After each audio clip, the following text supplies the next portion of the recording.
Welcome everyone to the stream tonight. How is everyone doing? We're going to be doing some lists in a minute, but let's see how everyone is first. As you all let me know how you are, I'm going to open my drink because I am thirsty. And somehow that didn't pick up on the chat. That's amusing. I am pretty depressed, Golden, but we're going to get over that. We're going to ignore depression today, and we're just going to do some good list making. And I'm going to try and quickly put everything in. Actually, I'm going to quickly look at order of this. Go. That one.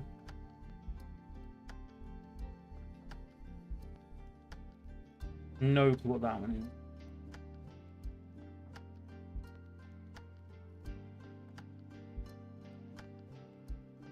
Gonna quickly put all these in order while I'm doing it. So just give me, like I said, just give me 2 seconds and we'll get everything going. Gotta know the order of everything.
You never played the Total War games? That's completely fine. But let's get into it. So I hope everyone is okay today. We're going to be looking at the majority of the Total War games. There are a few on this list, but honestly, trying to find a list with all of them on, and it just didn't well. But anyway, let's say hello to everyone. So hello Major, hello Golden, hello Polymark, hello Spartan. How is everyone? As I've said, I think you're all doing good, I hope. Let's not talk about how I'm doing, because it's not good, but we'll just ignore that. So we have got a large amount of stuff to go over. As this is not the first list we're going to be doing. We've got a second list I decided we'll do as well. So we're probably going to be here for a little bit of time, especially the second list. This list is probably going to be nice and quick. I'm just going to be ranking all the Total War games that are on this list and how much I like them. So as long as this is not meant to be a controversial list in terms of, whoa, can't believe you think that. It's literally just my opinion, and then we'll move on to probably the more controversial thing. Is the second list secret? It is Total War related, but it is going to be a secret, yes. Once we get to the list, you'll then get to look at it. Until then, you're just going to have to suck it up. So, I think it is time to get started. So is everyone ready for some good old list making for Total War games? I think it's going to be easy to get psyched up about. At least that's my opinion. It should be easy to get psyched up. So we're going to start with the oldest games to the newer games, and then 2 games which I feel like one of them I don't know, and the other one I played a little bit. So it's going to take a little bit of, going through to figure out those. But first things first, we're going to talk about Shogun Total War. The original Total War game. First released in 2000, I believe. I might be semi-off here. I'm going to actually get the list up so I can know. But yeah, first released in 2000. Honestly, I never knew this game existed. I entered Total War through Total War Rome. So Total War Shogun, like the original, until they released Shogun 2, I was honestly I never even knew it existed. I have played it a little bit. I don't own it, but I have played it before with friends on their when I went around to those years ago after like the release of Shogun 2 when they found it as well. But honestly, I feel like if I give it anything other than a new rank, so we're going to create a new row, at row below, which is just unplayed, or not played. This way, you know, I feel like it's fairer, you know, for the game itself to give it a rank that is more on point. But yeah, for Shogun Total War, like I said, I played it a few times, but because I don't own it, I wouldn't generally say it's something I've played to the point where I, you know, can have an opinion on it. The next thing is Medieval Total War. Now, this one I did know about after I got Medieval 2 Total War. I have played a little bit of Medieval Total War. Honestly, I don't think it lives up as well as it could have done. I think it's probably an older game that is just in dire need of, you know, forgetting about, realistically. It's a good game for the time, but honestly, to me, it was never a game I, you know, thought to myself, oh, I'm going to go open and play that. So yeah, we're going to put this in... We'll put it in C because it's not bad. Like, again, I know I'm like sounding a little contradictory, but it sets the stage and it builds on what I'm just believing it built on what Shogun Total War did, like, as far as my knowledge. But as far as I'm concerned, this is going in C because it is a decent game. It is fun to play. It's just it lacks the modern, you know, nostalgia. Not modern, sorry, nostalgia. It lacks the modern, you know, ease of access, accessibility, and other things that make modern Total War games much more fun. But as far as I'm concerned, it's still an okay game, still plays okay, so keep it at C tier and we'll go from there. Now, onto the single best Total War game in a lot of people's opinions, Rome Total War, released in 2004. I found my way to Total War by playing Rome Total War. I probably talked about this in the Age of Mythology streams when I was talking about Age of Empires being the first strategy game I ever played. Rome Total War was the first Total War I ever played, and honestly, I played a lot of it. I played mods, I played normal, I, you know, learned to mod because I played this game. Like, well, learned to mod as in learned to download mods. I never actually learned to mod the game itself. That sounds like a lot of effort. But honestly, it was my favorite Total War for the longest time. But if I remove the nostalgia goggles, if I take away my viewing this as a game that I played and I have a lot of core memories with and stuff like that, Rome Total War was revolutionary comparatively to the first two releases, but I don't think it holds up well today unless you play with the new one, the new version of the game. So I'm going to also encompass like remakes into the original titles. I'm not going to bother going over the remakes.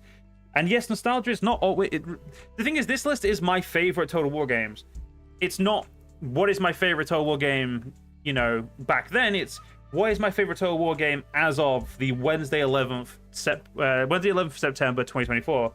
And honestly, ever since the newer Total War, Rome Total War came out, the Rome Total War Remastered, my opinion on Rome Total War has actually kind of diminished because I can't sit and play it and enjoy it to the same degree I used to. The controls, I don't like anymore. It feels like I've gone back and I've gone back with my nostalgia goggles off, and I've started to play the game, and I realized it wasn't, you know, the same.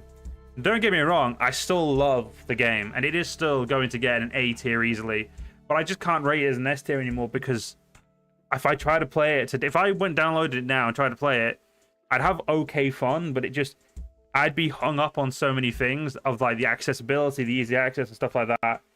It's a great game with great memories. It's just not good enough anymore.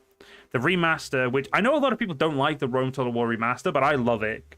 It allows me to play the Rome Total War I remembered, whatever you want to say. It lets me play the original Rome Total War on a modern PC with modern controls, and it just makes me happy.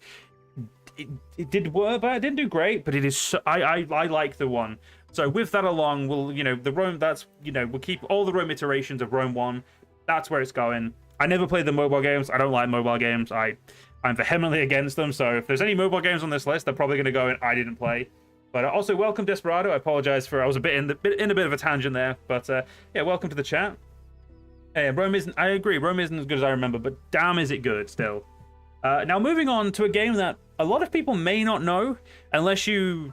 I don't actually know. This is the game, like, in a game that I actually never knew was a Total War game until, like, years later. That is Total War Warrior, or Spartan Total Warrior. I don't know why this game wasn't more popular. This game is legitimately one of the best spin-off games for a strategy franchise I've probably played. It is an amazing third-person action game. Now, is it dated? Of course. It's a 2005 game for PS4, PS2, Xbox, and GameCube. It was a hack and slash game, and honestly, I loved it. You play a Spartan warrior. It's great. Like, it was definitely one of those games where, you know, it was pretty much I run around stabbing people. Would I say it's the same these days? Honestly, I can't say. I haven't played it in many years. So while I'm viewing this for nostalgia goggles, given that it's a PS2 game and I haven't played it recently, I can keep my nostalgia goggles on. And honestly, it's a beta game. It was legitimately a very good... If you haven't heard of it, legitimately go look it up. It's obviously it's very dated. It's 2005, but honestly, I found it to be very fun. And I think it's one of those, like, just, you know, it's just a really good hack and slash game. Like, honestly, if you haven't played it, go play it. I think a lot of you would enjoy it. So now we need to move on to Medieval 2 Total War. But before we do, I'm going to take a sip because I don't want to, you know, nearly lose my voice like I did last time.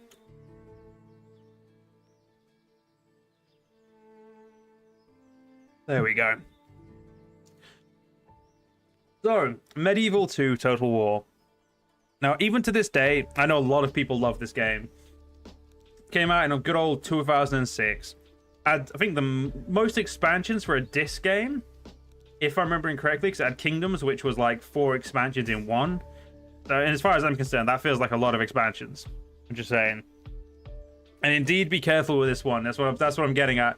Medieval 2 Total War was one of the games that I played, not straight after Rome Total War, but I did get in. I got when it was released with Kingdoms. So I didn't play it until it was released with Kingdoms.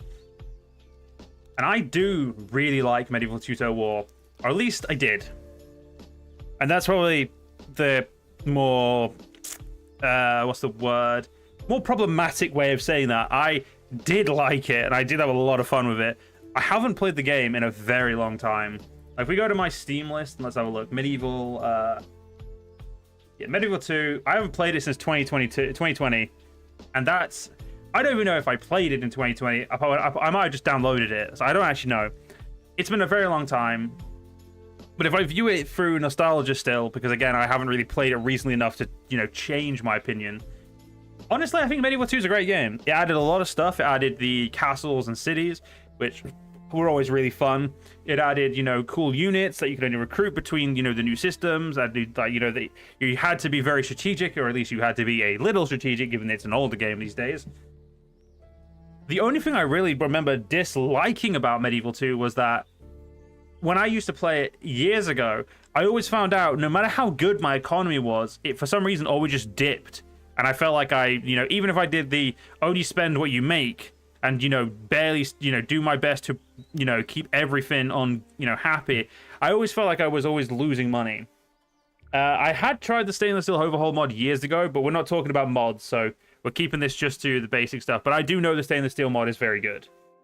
Never played it, but I do know it's very good. I've played it well. I played a little, didn't really work, and then I just gave up. I think there's only one mod I used for Medieval 2, and I cannot remember what it was. Oh, Third Age. Third Age I absolutely fucking love, and I still love to this day. I think it's a great mod. But yeah, Medieval 2, I do like it. I wouldn't go back and play it today though. Like if I was like, if someone said to me, Joe, would you play Medieval 2 today? Or I'd probably just say no. It's not a game I foresee myself ever playing again, unless I do like a retro stream or a stream for some reason that I'm playing these old games for a reason. But in like given my own like cognizance, I'd say no. It's not something I'm ever bothered about doing again. If they release a remaster or Medieval 3, I'll be on board. The remaster I definitely like, because I like what they did with Rome Total War remaster, even though I know a lot didn't. I did like what Feral Interactive did. But Medieval 2, they released that as a re-release, as a remaster, I would play it. And if they made Medieval 3, I'd be very skeptical. unless they kept it very similar to Warhammer, Total War Warhammer 3. If they built it similar in the system to that, I would definitely play it. Would you miss out, Golden? Honestly, no. If you're not into city building strategy, where you build cities, you build up, upgrade your cities, you manage your economy, and then you fight, real-time battles on a turn-based game. If you're not into that type of stuff, then it's not worth it. Like, unless you like really try and really want to get into it. If you don't like what you see, then don't play it. It's one of those ones. But yeah, as I was saying, Medieval 2, I'm gonna put it in the highest of Bs. Because while it did a lot of good stuff and it did improve upon Rome Total War, I would never play Medieval 2 these days. It's not a game, as I've said, I would never pick it back up. My nostalgia remains intact, but no, battles don't take days to happen. As in real time just means you give orders in real time. Like, the battles will take like anywhere from 5 to an hour, depending on how big the battles are.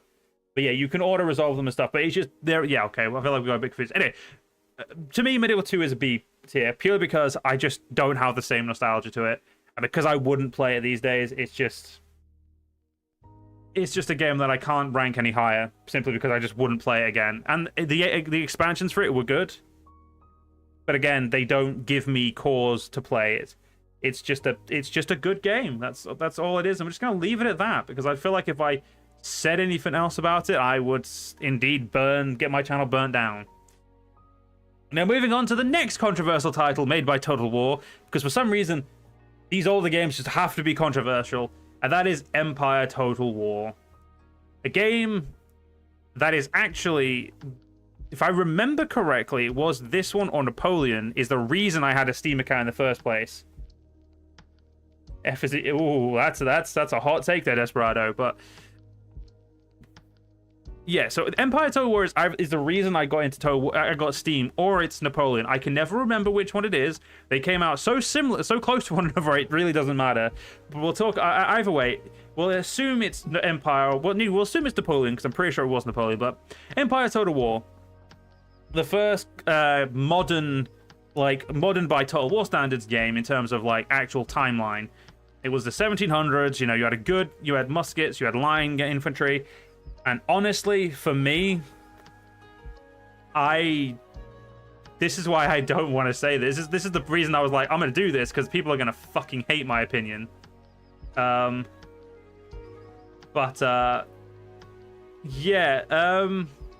I don't like Empire Total War that much at all. Like, it's legitimately one of my least favorite games of Total War. I like the naval combat. That's the only thing I'll say is good. But the city building is mid. I like the idea. Little settlements can do things. You build up your growth for your main city, and then spot the little cities build up if you've got spare ones to build up. That's kind of cool. But I hate everything else about the game. The recruitment system is boring.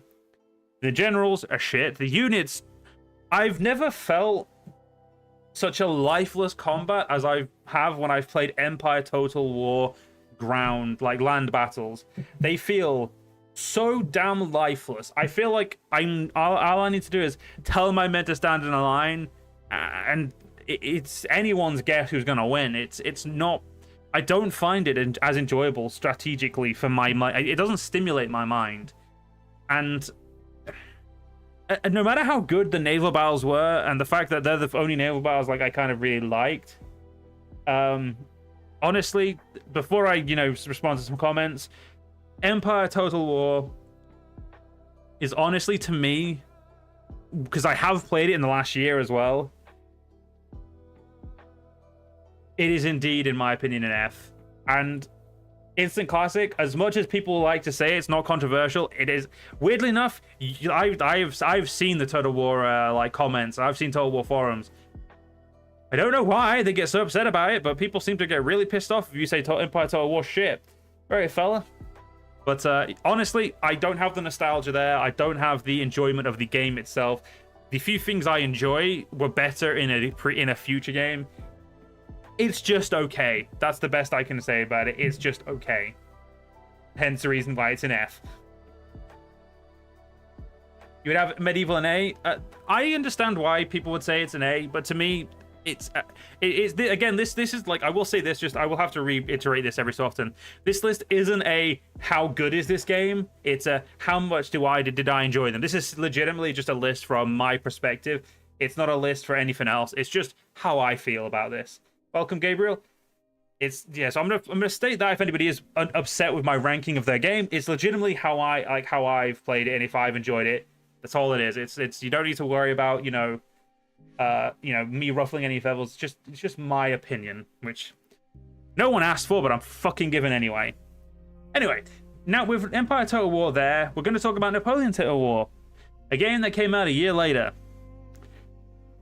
And weirdly enough, I don't know why they released Napoleon Total War, because Napoleon Total War is a game where if you compare it, I have not played the original Shogun fella, no, but yeah, Napoleon, I'm going to say, actually, before we get into this, I'm going to say this. I'm going to try and, every time I do a game, we'll do some comments in between. That way I can keep focused, and then I can, keep cohesive, do some comments, keep cohesive, and that way my brain's not, frying itself like it kind of is trying to do right now. As I don't have much mental energy as it is at the moment due to, IRL stuff, but I just really wanted to do this and not push it back. So yes, Napoleon, a game I don't think needed to be made. And I don't mean that because I think it's a bad game. On the contrary, I think Empire Total War should have simply just had another year in development, and then every aspect of Napoleon Total War should have just been Empire Total War, and then Napoleon Total War should have just been a DLC to Empire. Because everything I disliked about Empire was improved in Napoleon. The units being boring, lame, and feeling like there's no life to them in battle. They actually feel like they actually feel interesting in Napoleon. Not by much, but it's an improvement that, with only a year, it's very weird that the improvement was so easy. Like, it's just, don't release Empire, release Napoleon. Like, it's not... It's one of those weird ones.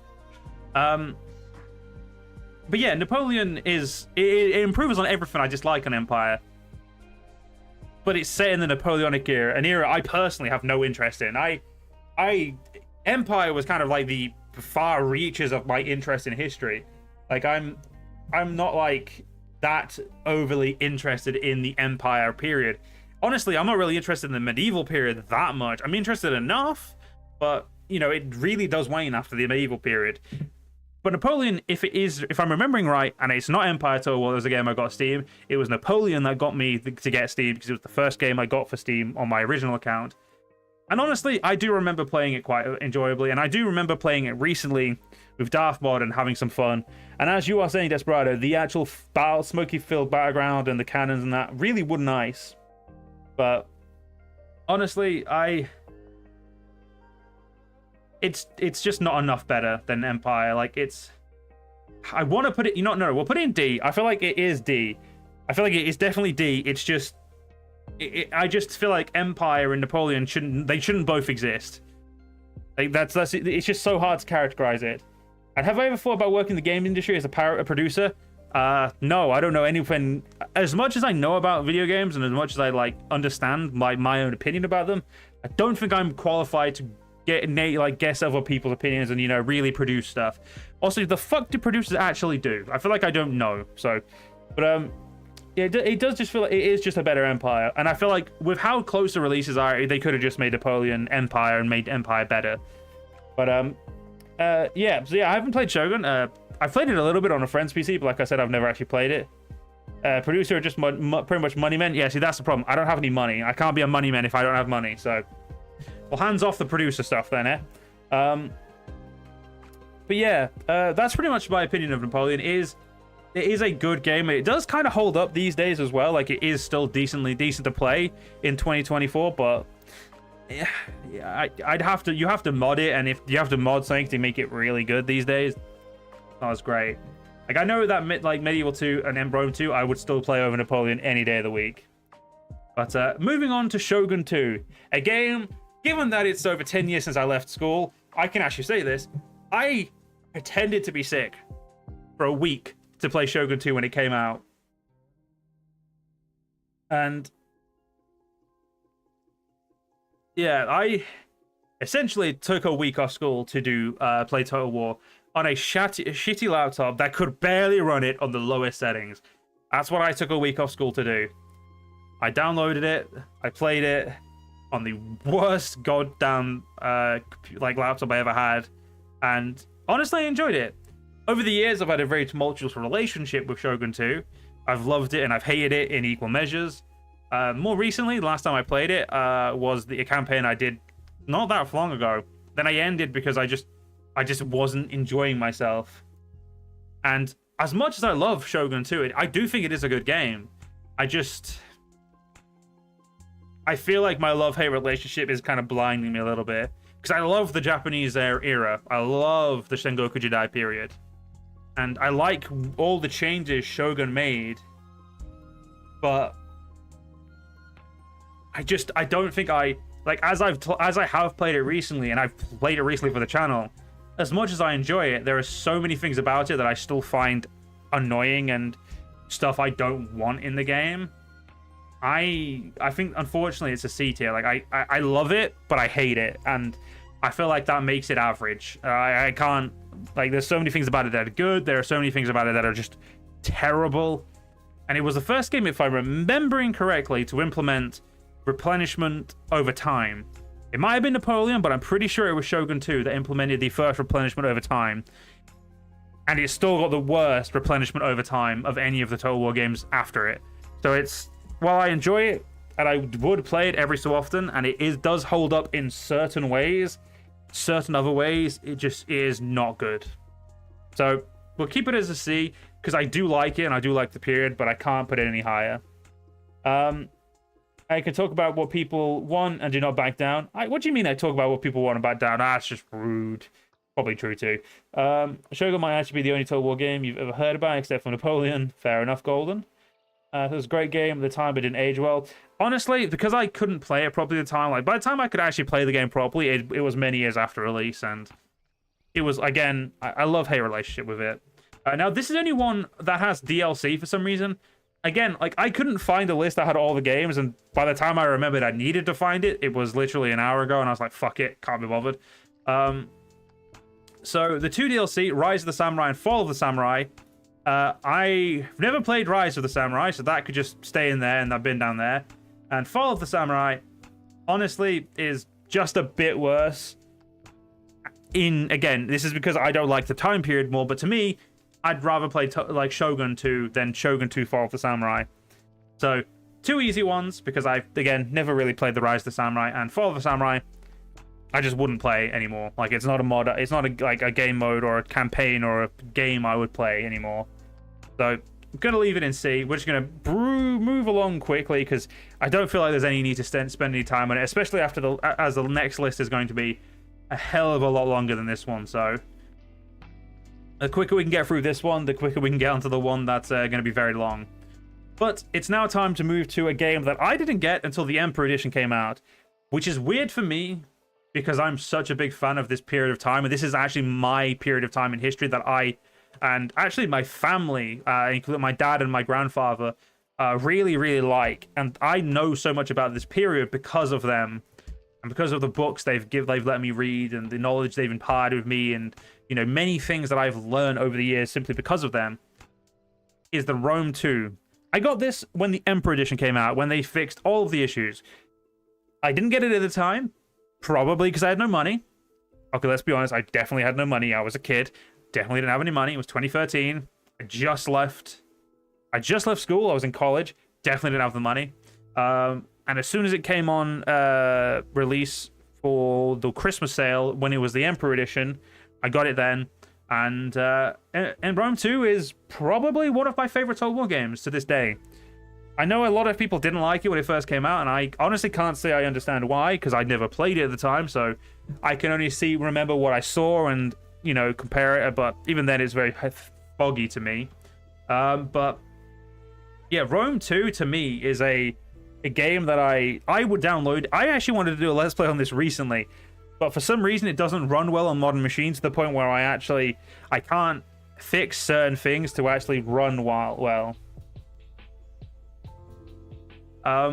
So talking about like Rome 2, I loved the features they added. I love the new city builder. I love the new provinces.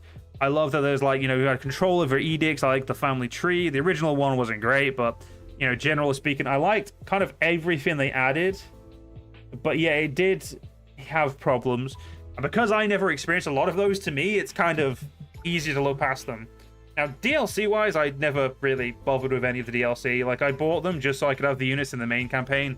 But honestly, like I said, I would boot up Rome 2 today easily over any of the other games we've already listed.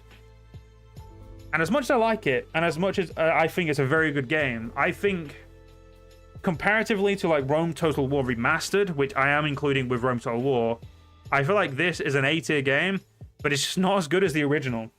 It's really damn good, and I think it has improved on a lot of things. But honestly, I still think I would prefer, like, if I had both of them in front of me and I had to pick one, I think I would play Rome Total War Remastered specifically. If it was original Rome Total War and Rome 2 all day.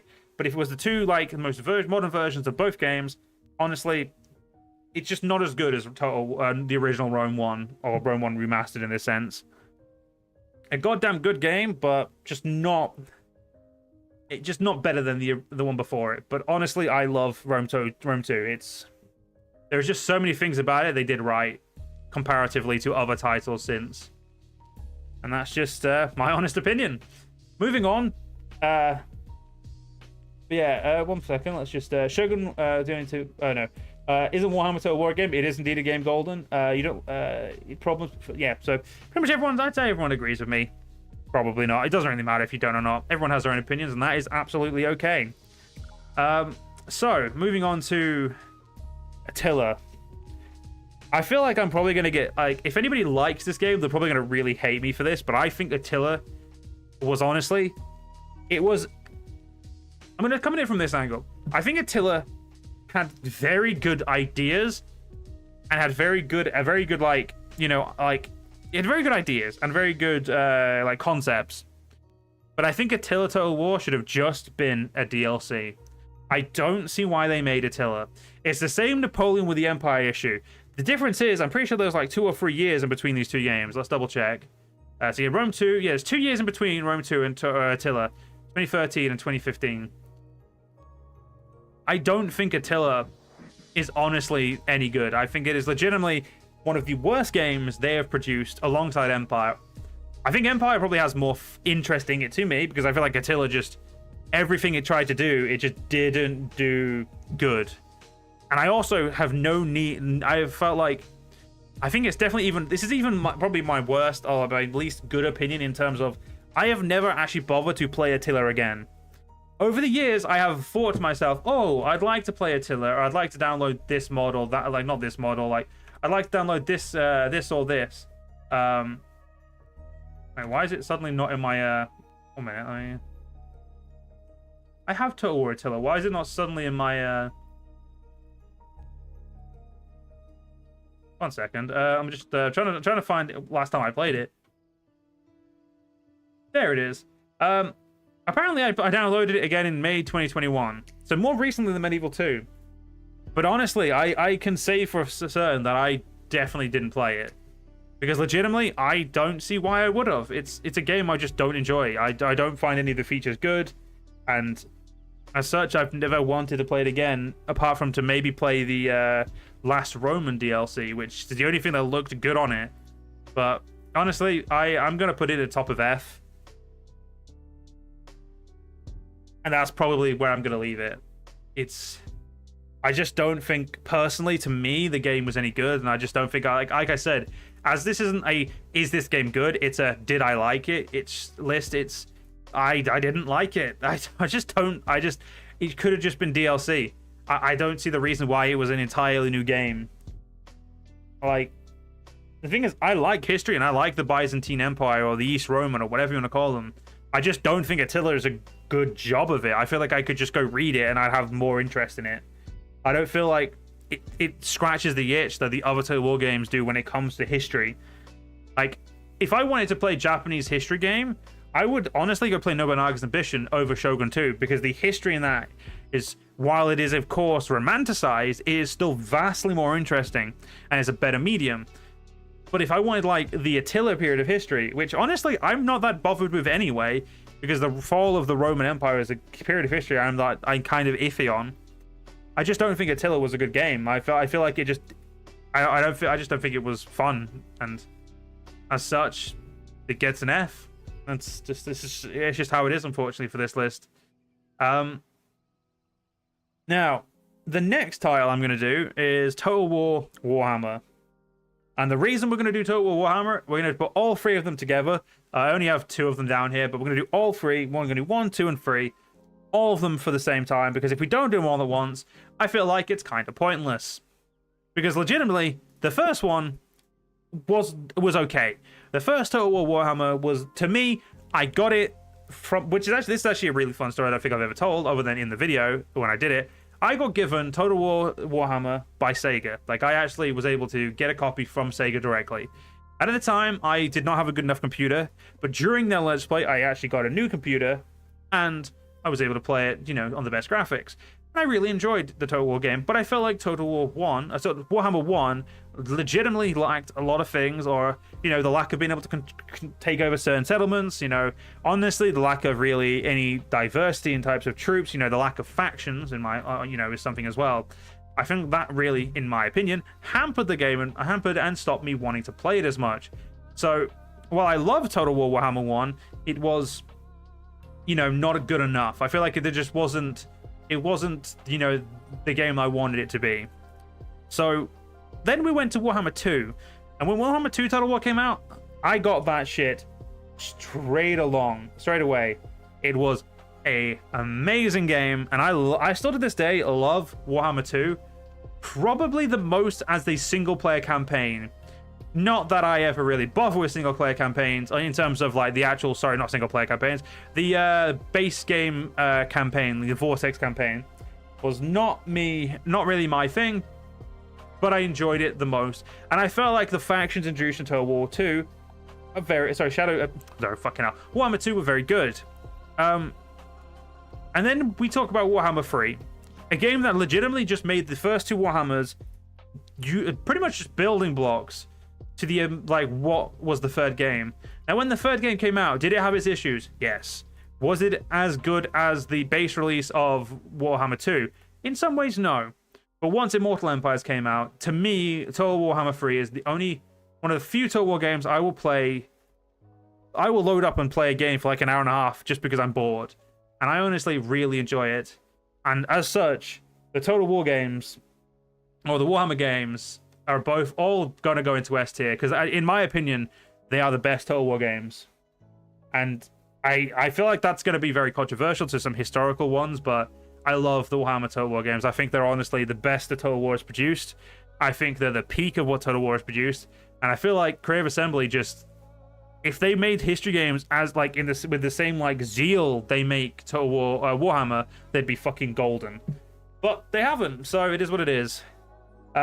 Seismic West, the reason why Medieval 2 is on B tier is because I'm not rating these on how good they are. I am rating them on if I enjoyed them or not, and if the nostalgia holds up, if I haven't played them recently and stuff like that. This is not a list of what game is good, or is game good, or is game bad. It's not a review list. It's simply a, do I like it, and did I have fun with it? It's a personal list, so do not worry. You know, I'm not invalidating your opinion of thinking it's higher or lower. But to me, Medieval 2 was a B. It was a good game, but I wouldn't play it again. Already Born Pax Tibi. I don't know what that means, but okay. Are you gonna have to leave? No worries, Golden. Have fun.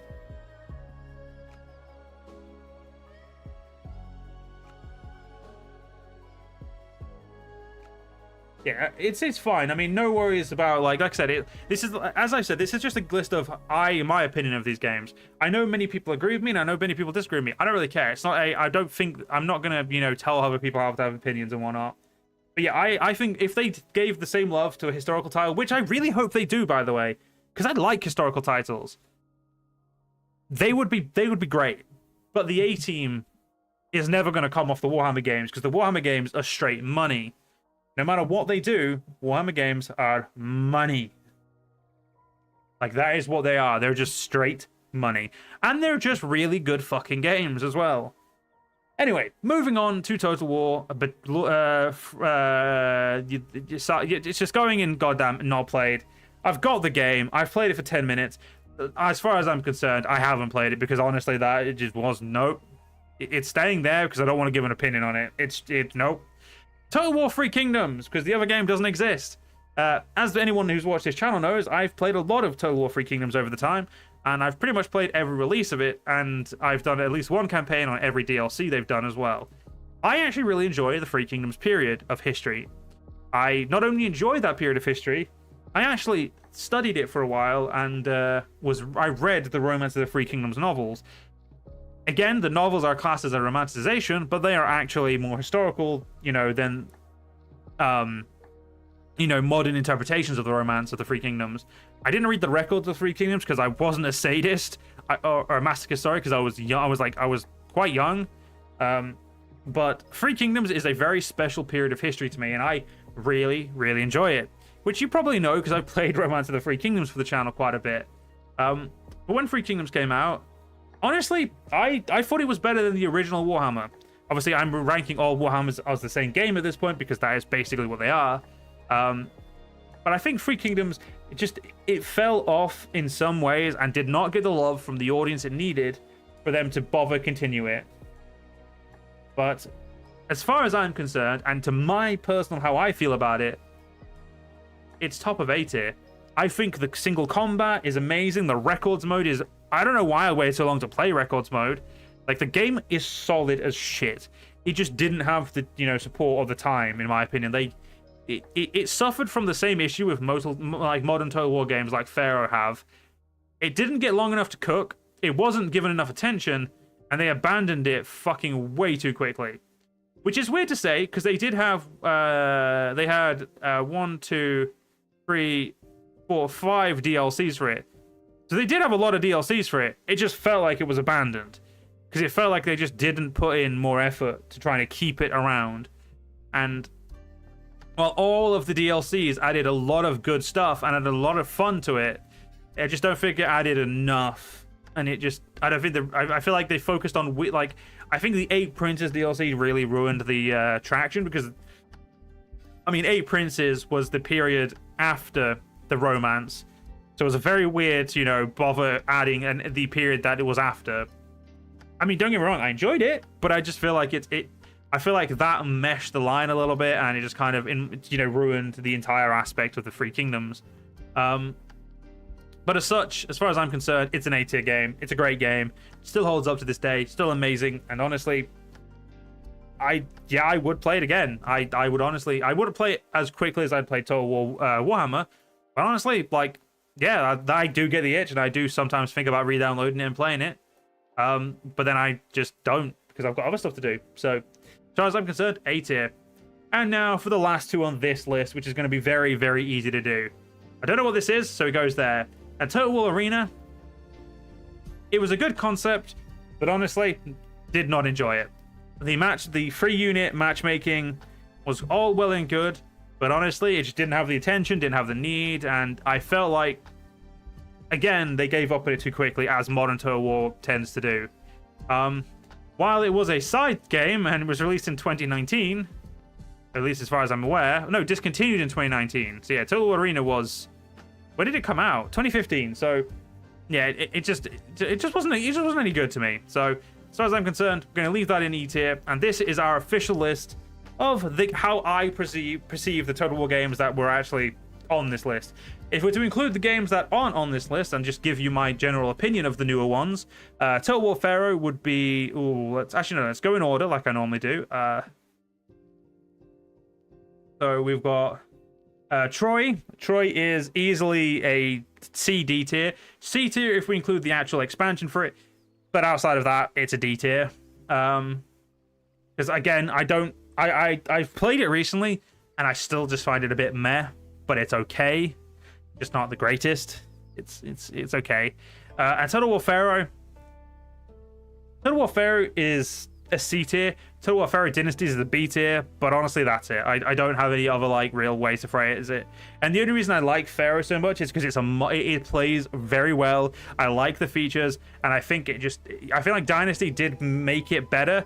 But again, the time period does not appeal to a lot of people, and I feel like it's a very weird time period to actually use.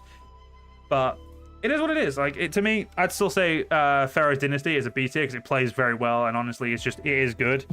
I just feel like if you change the time period, more people would see it's a good game, but it doesn't really matter. It is what it is.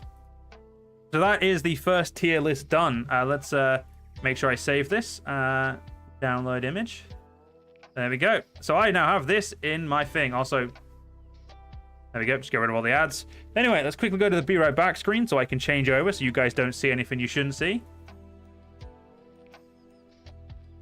F11. There we go.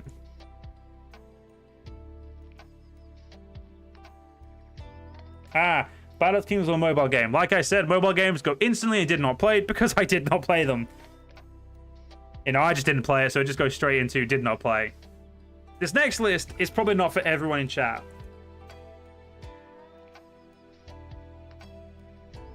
When I personally wanted to do this, because again, I love this game that we're about to do. Oh, this Total War game.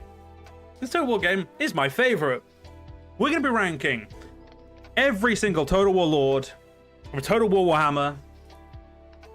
And we're going to be I'm going to be ranking them. Are they OP? Are they good? Are they solid? Are they mid and niche? Or are they fucking awful? I have played every character in a sense. There are characters I've played a lot less, and there are characters I've played exceedingly more. Now, this list is probably going to not be for everyone. If you guys aren't interested in Total War Warhammer, feel free to just hang around for my shitty commentary, or feel free to go watch something else. I don't mind. It's up to you. I feel like, again, it's going to be, yes. All of the same? Dang, bro? Of WoW? Oh, well, yeah, I don't know what that means. You're going to have to rephrase that for me, but yeah.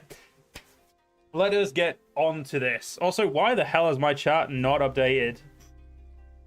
Oh, don't do this to me. Wait, refresh chat. The message was deleted. I was going to say, wait, that message didn't appear on my stream. What the fuck? There we go. So yes, we're going to be talking about all the Warhammer Lords. If anyone doesn't know, if anybody has any questions about the Lords or whatnot, we will go through them. But let's go through every single faction's Lord. Oh yeah, I've got a lot of hours. Like, I've probably played like maybe... I've probably not done, like, on the minimum I've ever done is like an hour or two on a Lord. But over all of the Total War games, I've played a lot of them. And, well, I played all of them. I just haven't played a lot. I maybe not have played all of them extensively. But I still know whether or not they're good Lords. That's the most important thing. So the first thing is we're going to go talk about Alarielle. Or as I like to call her, the probably best character in the, High Elf faction. More than likely. Now I'm just going to quickly grab a Lord list so I can remember the name. Because I am very bad with the legendary Lord names. Okay, so this, if I remember correctly, this is Alarielle. I'm pretty sure I'm right. I do like her, so I should know. Yes, Alarielle the Radiant. She is a mage. Pretty interesting mage, in my opinion. She's got very strong stats. She does take a little bit to get going, like all mages do, in my humble opinion. As much as I enjoy playing as them, they definitely take a little bit longer to get going. But once Alarielle gets going, she's honestly quite a good Lord. She's my favorite in the region, but she's not the strongest, I will say that. So in my opinion, I think she's a very good Lord. Now, the reason I say that is not only because of her faction that she plays as and her start location. As a Lord in like herself, she's just a very strong Lord. She has a very interesting ability. The less chaos in Ulthuan, the stronger she is, the weaker she gets. But generally speaking, she just has, good abilities and a good mix of units on top of, the typical High Elf roster, which makes her, in my opinion, very, very fun. Could she be better? Of course. She's a mage. She's very easy to stamp out early on. But she has a unique building that allows her to get one of the better troops of the High Elves easier, which it definitely helps. But as her power scaling herself, she's an easily A tier to me. Like, she's a very fun character. She's very good to play as. And once you get her going, she's not unstoppable, but she damn feels like she's unstoppable. Now, we're going to talk about Bretonnia next. Because we're talking about Alberic de Bordelot, which is this guy right here. The guy with the really cool blue and yellow. I did actually do a test Let's Play on him, and then eventually just scrapped it because while I liked the idea of doing the campaign, I just didn't want to be bothered. Now, I think he's an okay lord. He is not my favorite Bretonnian lord, not because he's bad by any means, but just because honestly there is a better lord in the region. He is strong, and like all the other units, all of the other things, he does get some very good mounts. He eventually gets a hippogriff, which is really goddamn cool, because hippogriffs are awesome. And his faction is, especially in the newer games, he's now in Lustria, so he's over with near the Vampire Coast. It's a lot more fun to play as him, so you're not stuck around the Bretonnians and whatnot. I would just say he's a solid lord. To me, not as good as Alarielle in terms of if I put them against each other. If they were both top tier, I feel like Alarielle could wipe the floor with him if played well enough. But that is, again, my opinion. This is not a definitive list on the actual facts. It's an opinion list. And welcome back, Knight. Next is Alifanar. I would be lying if I didn't say he is one of the best-looking factions in terms of, like, you know, he's one of my favorite high elves alongside Alarielle. He is pretty much a scout sniper type character who is able to stalk and, you know, do a lot of range stuff, and his faction kind of follows suit around that. He kind of blends like the actual ranged and stalking parts of the high elf roster into his abilities. Very good character. He can get a little bit squishy, in my opinion. He definitely does lack certain areas. And because he's primarily, you know, a long-range attacker, he does suffer in close combat. So, while I very much like him, I think he is only really a C-tier character in terms of strength. No matter how strong he is in terms of actual bow ability, I feel like as a Lord character, unless you play really, really, really min-maxy with him, in my opinion, I don't think he's the best Lord in that sense. But if you just want to go with him because he's got a really good voice actor, then that's fine. And you like that he wants to kill Dark Caves all day. I like the idea that I like the fact that he wants to kill the Drukhari all day as well. It's is it the Drukhari? No, wait, Drukhari is 40k. Oh shit, Druki, the Druki, or the fantasy one. Yeah, he's straddling between these. Like, he's technically, in my opinion, he's a C+, but he's definitely top of C because I would play him. And Black Knight, we're not asking how I am today purely because not doing the best. So we'll just sweep that under the rug. And we'll just move on. But thank you for asking anyway. The next character we're going to talk about is, of course, the Pirate Princess or Pirate Lord of... I don't think she's a princess. I don't know why I said princess, but the Pirate Lord of Satosa, Aranessa Saltspike. This lovely lady here. In my opinion, she's an okay lord. Not the...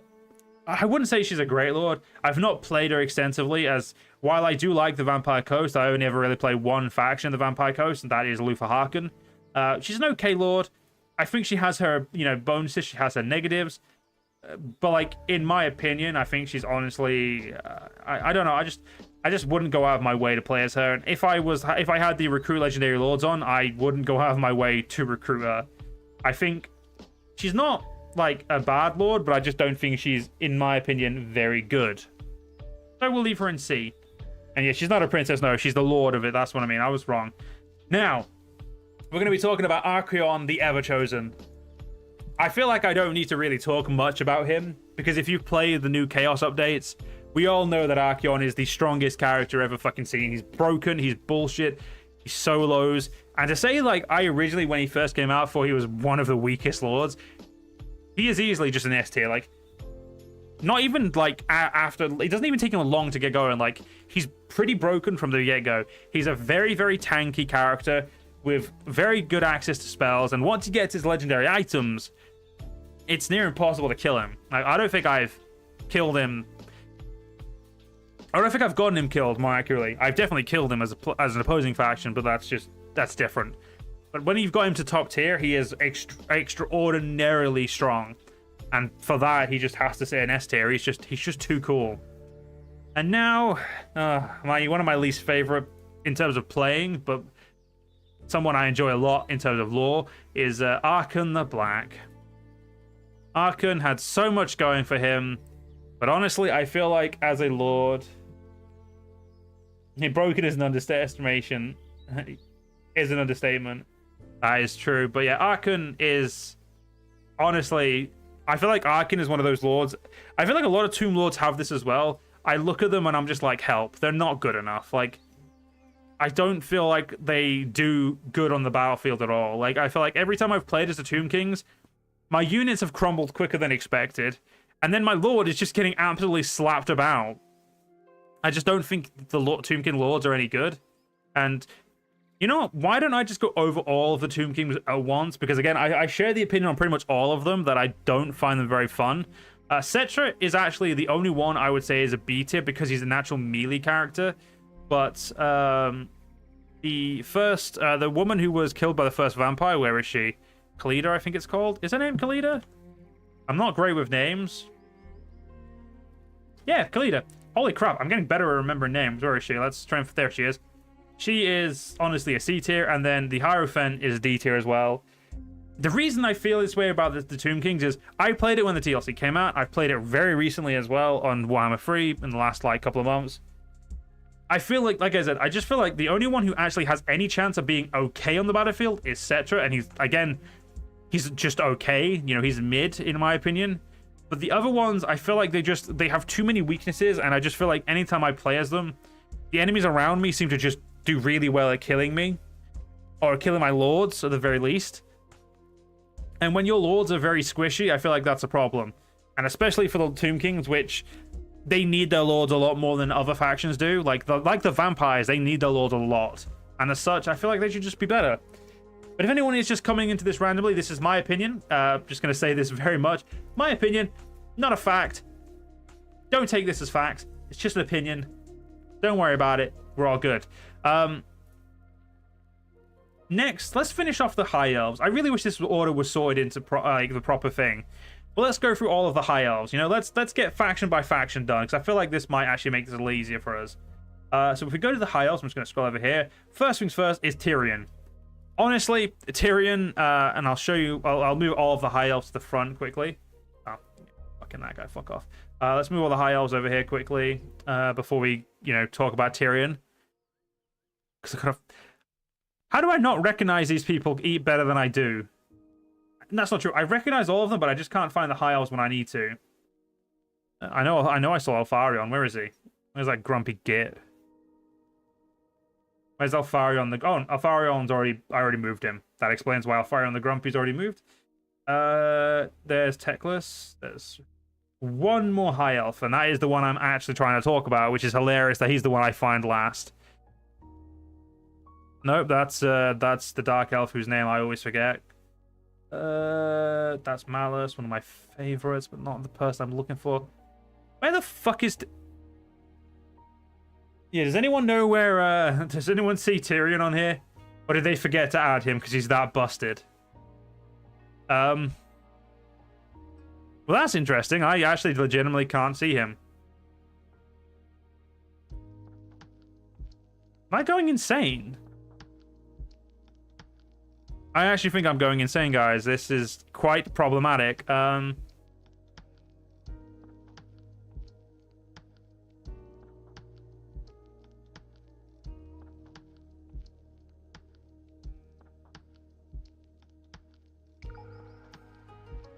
I say he's not on there, is he?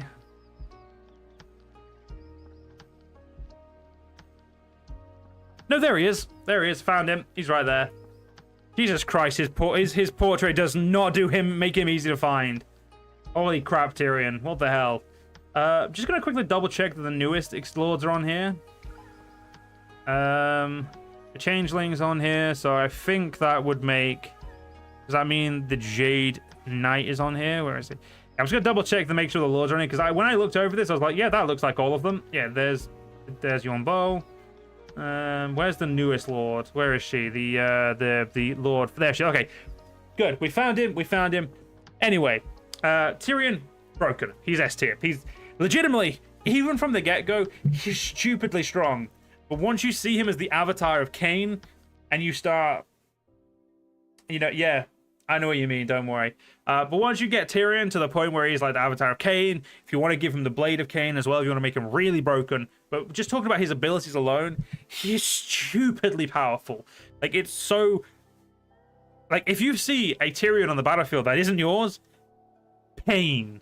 Pain is coming your way. You are going to lose your top tier troops, or you're going to have them shredded to the point where you're going to need to get them, you're going to need to wait a few turns to have them replenished, because he's going to shred them, because he just shreds units. He's very resistant to missile fire. He's very resistant to combat. I think he has the duelist trait. I could be wrong, but I'm pretty sure his dickhead ass does have the ability to be a duelist.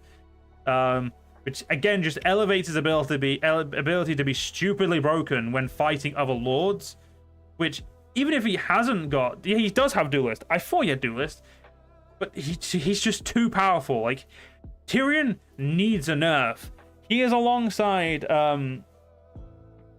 Archaon as someone in terms of gameplay should have a nerf. In terms of lore, it's fine. But Tyrion is honestly chef's kiss if you want a melee game, or if you want like a melee lord that just runs through all of the enemies. Tyrion will do it. Like, he's too good. And this is like Total War 3 Tyrion as well. Total War 2 Tyrion was okay. Sorry, Warhammer 2 Tyrion was pretty good. But Warhammer 3 Tyrion is even another level of evil. It's great. High resistance to missile, which sucks to fight. Exactly. Armor piercing as standard. A duelist is standard. Melee expert is standard. The dude is just so annoying. And it's brilliant. It's honestly, in my opinion, it's great. I love playing as him. Not my favorite for lore reasons, but I do think he's really fun. Now, moving on to Teclis, the twin brother of Tyrion. I'm pretty sure he's twin brother. Could be wrong. Lore is not my strong suit, but I do love the lore, so it's a weird one. Teclis is the magically inclined brother, twin or not, I can never remember, of Tyrion. He is honestly probably the strongest magic character in Warhammer 2. Once you get into Warhammer 3, his ability does wane a little bit comparatively to the other lords, but he is a very, very, very, very, very, very, very, very, very, very powerful DLC. Very powerful character, and even more so when he gets an Arcane Phoenix in the newer DLCs. So he is really good.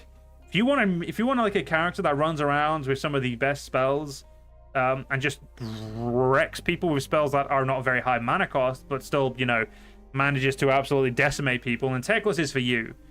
Teclis, in my opinion, definitely does suffer comparatively to his brother because he's not as he's not like over powerful. He's just a simple wizard. He's not a wizard warrior. He is just a wizard, and as such, he goes alongside Alarielle as an A tier. Very fun character to play. Very good list of spells, even though they're not the most overpowered spells. They're very good, and they're able to be very versatile, and that is honestly can be better than just having that melee extra stuff as well. But yeah, he is like, and alongside his items can be a very, very, very, very big problem to fight. And of course, because he's a high elf, he does get martial prowess as well. So, good for him. Now, the last two lords are some of the more fun lords to play, but are not maybe the best in terms of actual strengths. First things first, we'll do Alfarion, who is just...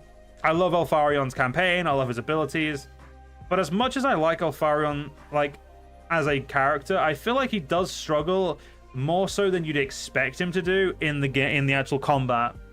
And I feel like he suffers purely because he doesn't have as many broken stats as Tyrion. Like, if you're going into it thinking, oh, this guy is like Tyrion, but he's the jailer of Torivres. He's this guy who's very kind of willing to do what is necessary. He's the grim face of the High Elves. He's got all of this things.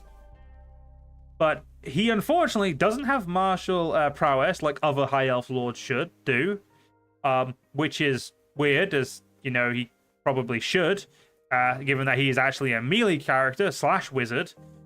I'm pretty sure. Is he a wizard? Yeah, no, he's a wizard, right? I can never.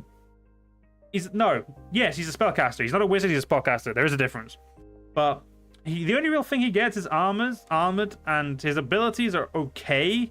Like, they can be pretty good because they are passive abilities that do damage every so often, and he is a decent lord and does have some buffs, but I feel like he just, even with his mount, he's actually very squishy, and his mount is no mount to be ignored.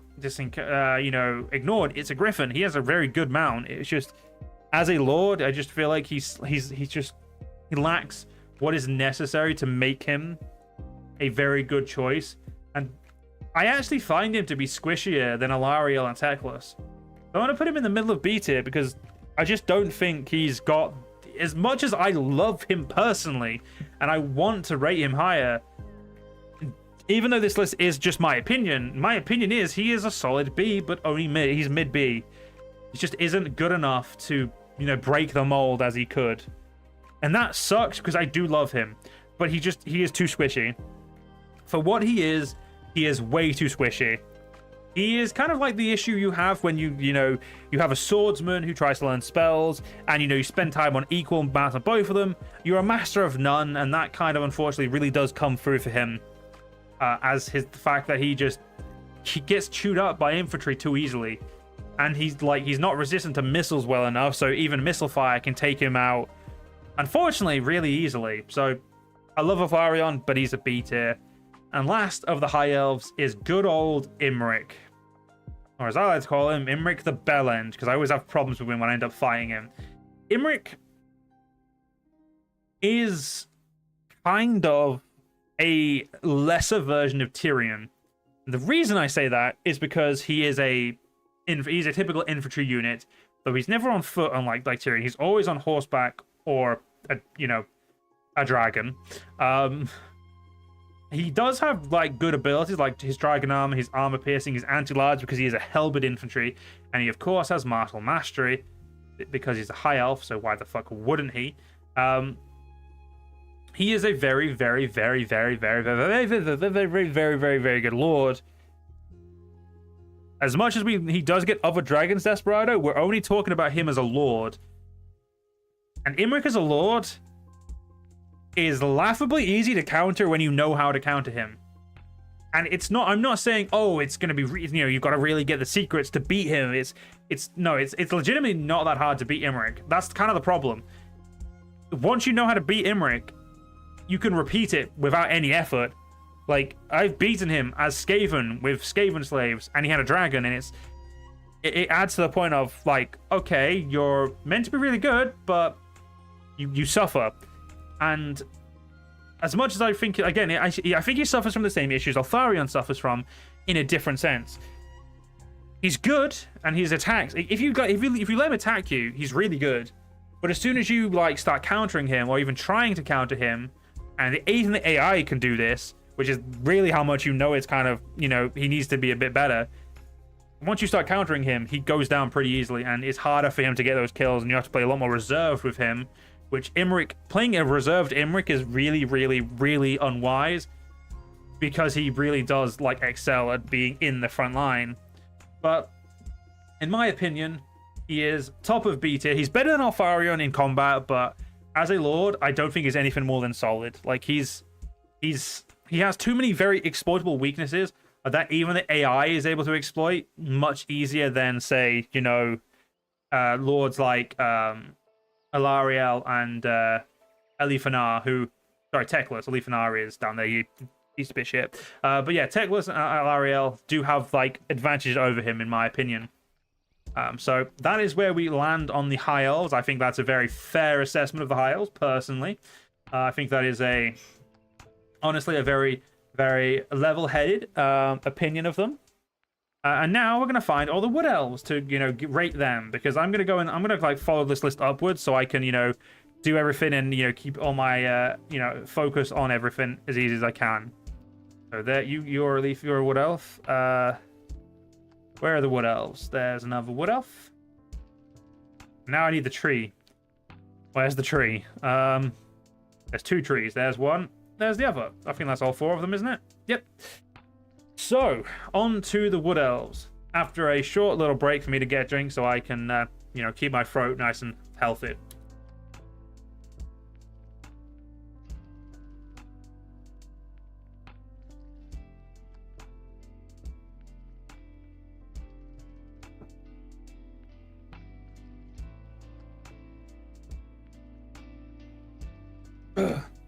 Right.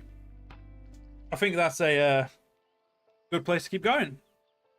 Now, we'll do the Wood Elves in a list that makes sense. So we'll start with the traditional and probably the most well-known Orion. He is the leader of the Wood Elves, in a sense. He is essentially like a big, like, tree man thing. Really hard to describe, in my opinion, what Orion is without looking it up, because I never really know what to call him, but I just call him a big tree wood elf man, like, because he's like half wood elf, half tree, and he's a very interesting unit, and he is honestly very strong. He uses a throwing weapon, like a big throwing spear, and a spear in combat. Or at least as far as I know, it's a spear. I could never really remember. I don't really, if I'm going to play Wood Elves, I don't really play him as much as I used to, but as a Lord, he is very tanky. He can actually do very good, like a very good job of charging at the enemy line, and just with his throwing weapons, if they actually hit, are very, very strong. Hi, sir. What is your name? I'm Orion. Pretty much, yeah. He is a one of those guys, but yeah, he's a very good, very, very strong character. He can last in melee. He's got enough hit points to, you know, do what he needs to do. There are very easy ways to counter him, but there is, like, you can say that for, like, a lot of Lords on this list, other than the ones in S. Like, Lords in A and down can be countered, but, like, S tier Lords really don't have any way to counter them. And as much as I like Orion, he struggles. In my opinion, the Wood Elves in general struggle outside of Athel-Loren, and I feel like he struggles more and more because of the place he's in. Especially being anti-infantry when he's surrounded by Bretonnians, which is not his fault. It's just it really does show his weaknesses sooner than his strengths. And when I like him, I want to say he's I want to say he's solid, but honestly he's mid. He's okay. He's not the best Wood Elf, but he's at least better than these other mid characters. He needs well, I'd say he needs a buff, but I don't think I ever see a buff coming to the Wood Elves as much as I wish they would be. But next is Durfu. He's a big tree man. He's a big tree man who throws spells at you as well. Well, not only is he a big tree man, he's a big tree man with spells. And honestly, that's pretty damn cool. He hits very, very hard too. Like, he's not one of the tree men who are like just very tanky, even though he is very tanky and he does have very good resistances. He honestly is surprisingly strong. Like, I don't actually like fighting him when he comes to combat because, you know, if I don't pay attention to him and I don't get rid of him quickly, his resistances he has enough resistances to cause me to be annoyed and cause my units to shatter a little easier than they should. So when coupled with his expert charge defense, you know, the fact that he causes fear and terror in battle, and his resistance to physical, missile, and fire, which are, you know, it makes it a little bit more annoying. And because of all of what Durfu kind of has for him, he's easily an A tier Lord. I think he definitely, like I said, he has his weaknesses, and he does have the ways of getting rid of him without too many issues. But outside of that, he's still a really good character, and honestly, I love Durfu. I think he might have been the first campaign I ever watched of the Wood Elves when they came out. I watched, I can't remember who was playing him, but I watched a YouTuber play as Durfu, and I was like, cool, tree man, cool.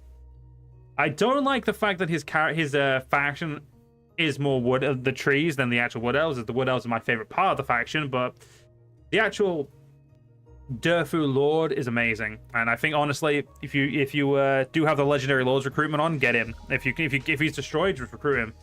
He will make your armies really good. The next is my favorite Wood Elves, the Sisters, who I actually use their name. I use their names in to name characters in other things. They are, of course, the Sisters of Twilight, Arahan and Niestra. I absolutely love them. They are very, very versatile, very hard to kill, even when using their eagle, which does leave them very weak to like attacks and whatnot. They do have a lot lower hit points, but as soon as they get Kafin Ha, their forest dragon, on top of their ability to, you know, have armor-piercing missiles, be very fast, and, you know, have different types of ammunition, and even be very powerful in melee itself. Once they have their dragon, they are not unstoppable, but they are very close. They have too much health, and essentially they're able to be versatile enough, and very good missile resistance as well. And it's just, they are a very good unit. I wouldn't say they're better than Durfu, which is probably a bit understatement, but I would say they're definitely an A tier. Definitely a very enjoyable lord, and definitely if you're playing as the Wood Elves and you are playing as them as your faction leaders, every other lord you play as, I feel like feels a little less good, purely because they are your lord and you want to use them more than you want to use the other characters. And generally speaking, I just love the Sisters of Twilight. I think they are amazing characters. I think their personalities are great, and going a little off topic in terms of the list, but I just think they're really cool. And I honestly, I wish there were more characters I felt the same opinion of. But they are honestly very goddamn good.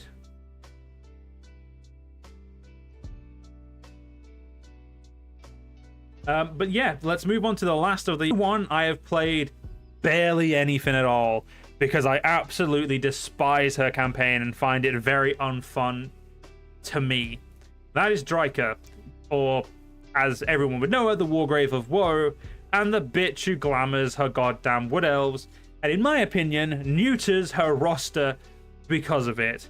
Don't get me wrong. She has malevolent, like her malevolent treemen and malevolent dryads and stuff. They get a bonus power to them, and she has other units that she gets because, you know, of being the Wargrave of Woe and whatnot. But honestly, she suffers. She's not a good lord. Like, as a lord herself, she's a weaker treecast. She's a weaker treeman. Or even then, I don't think she is actually classed as a tree man. I think she's classed as the what's it called? The treekin. I think she's not a tree man. She's a treekin. I think obviously she's still a tree man in terms of that, but generally speaking, Drycha is very easy to kill. Yes, she's annoying. She has some spells that can be very, well, not very annoying, but can be annoying. And she does have, you know, the ability to cause frenzy and do damage to leadership and whatnot. Like, she can be very, very annoying, but... And she does have the same buffs that, she has, weirdly enough, now that I'm looking at it, she has the same buffs Durfu does, but none of this seems to translate anywhere near as well for her. Also, the flow of time is finished. Let's replay that. It never seems to translate as well for her as it does for Durfu. As far as I'm concerned, Drycha is just a bad lord. And I feel like it is more of an extension of her roster that causes her to be a bad lord, because she ham-fists all her roster into being glamored or malevolent, and those bonuses and debuffs can actually be the biggest downside of her entire force. And generally speaking, I feel like she doesn't ever recruit a good army, and when you play as her, I feel like I just don't enjoy it, and I feel like as a lord, I feel like she's just not the best. But I'm gonna put her in. I'm gonna put her like down here in mid. Because while she does have a decent lore of magic in Shadows, I believe it's Shadows, isn't it? Yes, lore of Shadows. It's not good enough. You know, she needs a buff. She needs a few abilities, and she needs to like actually feel like her physical resistances and her missile and fire resistances actually. I feel like she needs to feel a bit more like a female Durfu. Because if she was like a female Durfu, then yeah, she'd be great. But she just doesn't seem to, you know, do it. She seems to struggle too much, and as such, she's staying in the bottom of C, and that is just how it's gonna be. The next we're gonna do the Warriors of Chaos. Let's just quickly grab Sigvold and Kolek Suneater, wherever he is. There he is. Now I think these two are going to be not the easiest, but the quickest to do, because I think it's very simple to go over these. Sigvold is an amazing, amazing character. The only real issue is he feels like he has a lot of health, but because he's always on foot, his always on foot nature really hampers him. And as such, I find like, even though he has perfect vigor, you know, he's got, you know, the Marcus Lanesh, which gives him even more stuff. He's got physical resistance, missile resistance, and expert charge defense. I feel like all of them put together still don't equate to the same like good ability as he could want. If he had Duelist, then yeah, I'd say he's actually very good. But because he's essentially just an armored, he's like kind of just like a rank and file swordsman with buffs. They don't, in my opinion, that doesn't really help him like stand out on the field of battle. He can be annoying because he is Chaos, and Chaos Lords do tend to get quite annoying to kill and pin. But I honestly still wouldn't say like any Lord of the Duelist trait would have him for breakfast. But he is solid, so I'm going to put him in the middle of B tier.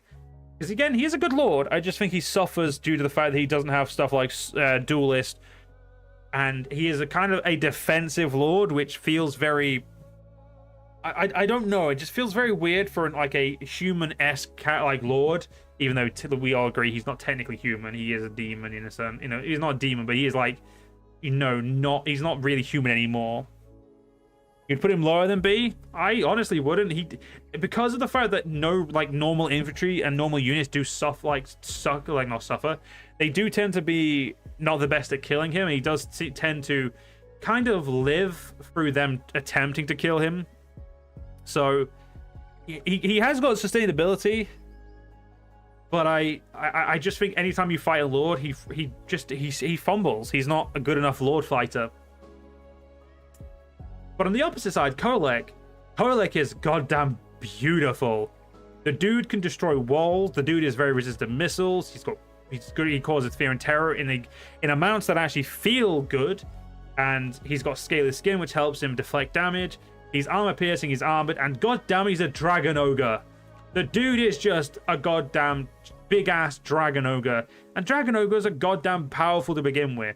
But put that into a legendary Lord with a bunch of abilities that honestly make him really good. Kholek is the closest you'll get to the to Archaon for Chaos units, and he is very good. I would probably place him like top of A tier in terms of like just his pure sustainability, his pure ability to do damage, and just his AoE splashing, just hitting everything. From what I remember when I played as him, he did struggle against Lords because, you know, Lords, if they're small Lords like Sigvald, he did struggle to hit them. But once you get medium-sized Lords and a little bit bigger, he definitely does struggle less. That's more of an AI issue than actually the character problem or the stat problem. But legitimately, Kholek is a very powerful Lord, and I hate to come into contact with him unless I have to. If I come into contact with him early, that's fine. If I come into contact with him late game, that's fine, because by then I've got my own late game stuff. But if I go to him mid game, he can be one of the most problematic like fights I have. Luckily in Total Warhammer 3, he's in such a nowhere area that I barely run into him anymore. Still scared of him though, and that's a Warhammer 2 problem. Warhammer 1 less, but Warhammer 2 definitely caused me to be more scared of him than I needed to be. Now, we're talking about Sylvania next. Or the vampire counts, more accurately. So let me just find all of the vampire counts and slot them right at the beginning. That way we can go about them in a nice, orderly fashion. Where's the other two? There's 5 in total, is there not? I'm pretty sure there's 5. 1, 2, 3, 4, 5. Yep, there is 5. Where's the other? Okay, we got the bold bastard. Where's his long-haired cousin? There it is. Or ancestor, and there they are. All 5 of them. So, in Warhammer 3, they did change like the vampire count in terms of starting position and other stuff like that. So the first lord we'll go for is Manfred von Karstein, who is essentially... He's a wizard that is actually pretty good in melee combat, as he does have melee expert, which does help him quite a bit. And as a lord, I love playing as him, as he does have very good magic.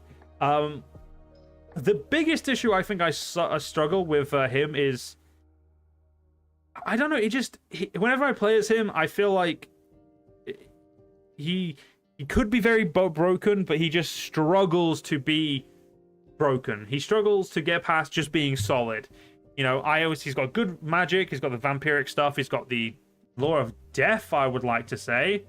I think the aspect of the Dreadnought is, Lore of Death. He has lore of the vampire lore and the lore of death lore. So he has very, very good spells. He can keep his army going. And he's very much built around kind of keeping his army alive and keeping himself alive and doing quite a good amount of damage in melee. And as he's a vampire, obviously that makes him more annoying because he's a natural regeneration. The the biggest issue I think I struggle with, one wanting to play him as broken, is I feel like he's just, what's the way to phrase this? If you're not careful with magic with him, he dies pretty easily. You've got to keep track of your magic. You've got to keep track of your army, and he's less a one-man army, and like he's more of a very like kind of strategic character. He is solid. I wouldn't say he's very good, but I'd say he's top tier solid because he is able. If you're able to do it right, I'd say he's definitely a very good character and that can keep himself alive. It's just you stop paying attention for long enough, he will go down. And the main thing is he doesn't become broken. Like even when he's on his zombie dragon, he's okay in my opinion, but I wouldn't put him as very good. Purely because I feel like there are better alternatives, and I just don't think he's as good as a lot of people want to say he is, in my humble opinion. But yeah, next is Helman Gorst. I will be honest, I have played him very, very, very little. I don't really know much about him. If we look at his actual stat sheets and stuff he's got, he has... he's a wizard. He's got regeneration. He does Lord of the Vampires. He does get his brother's Gorst corpse cart, which is pretty good. But legitimately, whenever I fought him and the little I've played as him, I wouldn't honestly categorize him as good. I'd honestly say he's probably worse than Arkan. I don't think I find him to be strong enough, or even... I just don't feel like every time I've ever played as him, he's just not been good. But every time I've fought him, it's been really easy to kill him. So we'll put him in the bottom of D, but I don't think I have enough information to place him accurately in terms of, if this wasn't like an actual factual list. Because this is my opinion, he can stay in D and suck it. The next is good old Henrik Kimla. I played him a little bit when he was initially came out. He is the necromancer instead of a vampire. He's like one of the few necromancers. Honestly, didn't like him. I honestly thought he was naff as a lord. I legitimately think he's as garbage as Henrik, maybe less because he doesn't have a corpse cart. His raised dead overcharge gets Graveguard. That's pretty good, but like as a lord, I still think he sucks. Like, yeah, Graveguard are good, but honestly, at this point in Warhammer, Graveguard are still... They're just mid. That's kind of the problem, is they're not actually that good anymore. Like, Graveguard, while they're okay and raised dead with them is great, I feel like the few times I have played as him, he's not great. And as an enemy, I feel like he's really easy to kill. Like, his armies can be annoying, but he alone is just a very weak lord, and his strengths rely on his army too much. Which is kind of the problem with vampires, is they kind of rely on the army to take a lot of damage or, kind of be meat shields for them. Which is kind of the biggest issue, but I'm going to put him, as I said, I'm going to put him at the bottom of D purely because I just don't think he's any good. Like, I don't like him personally.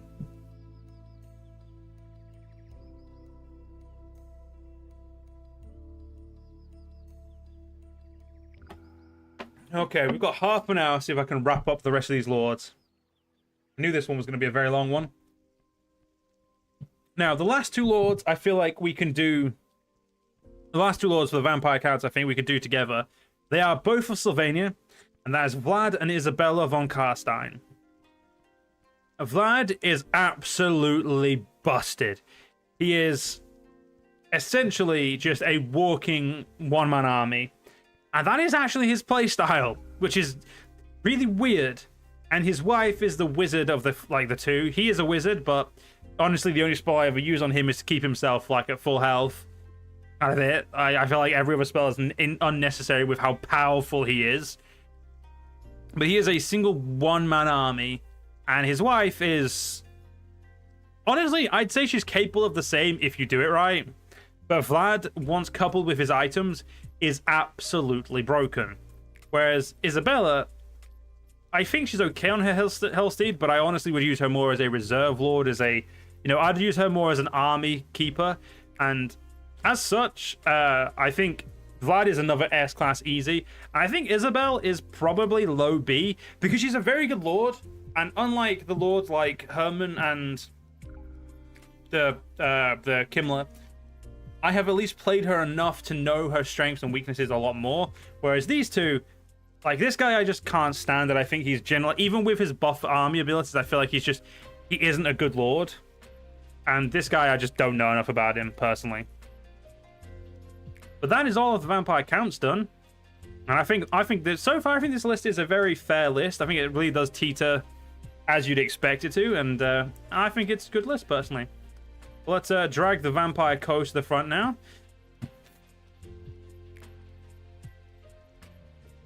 Well, the rest of the Vampire Coast.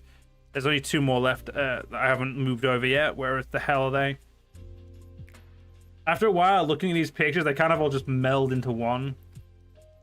Like, hard for my brain to actually differentiate them. Where the actual fuck is the rest of them? There's Noctilus. Where the hell is my favorite? Where is Harkon?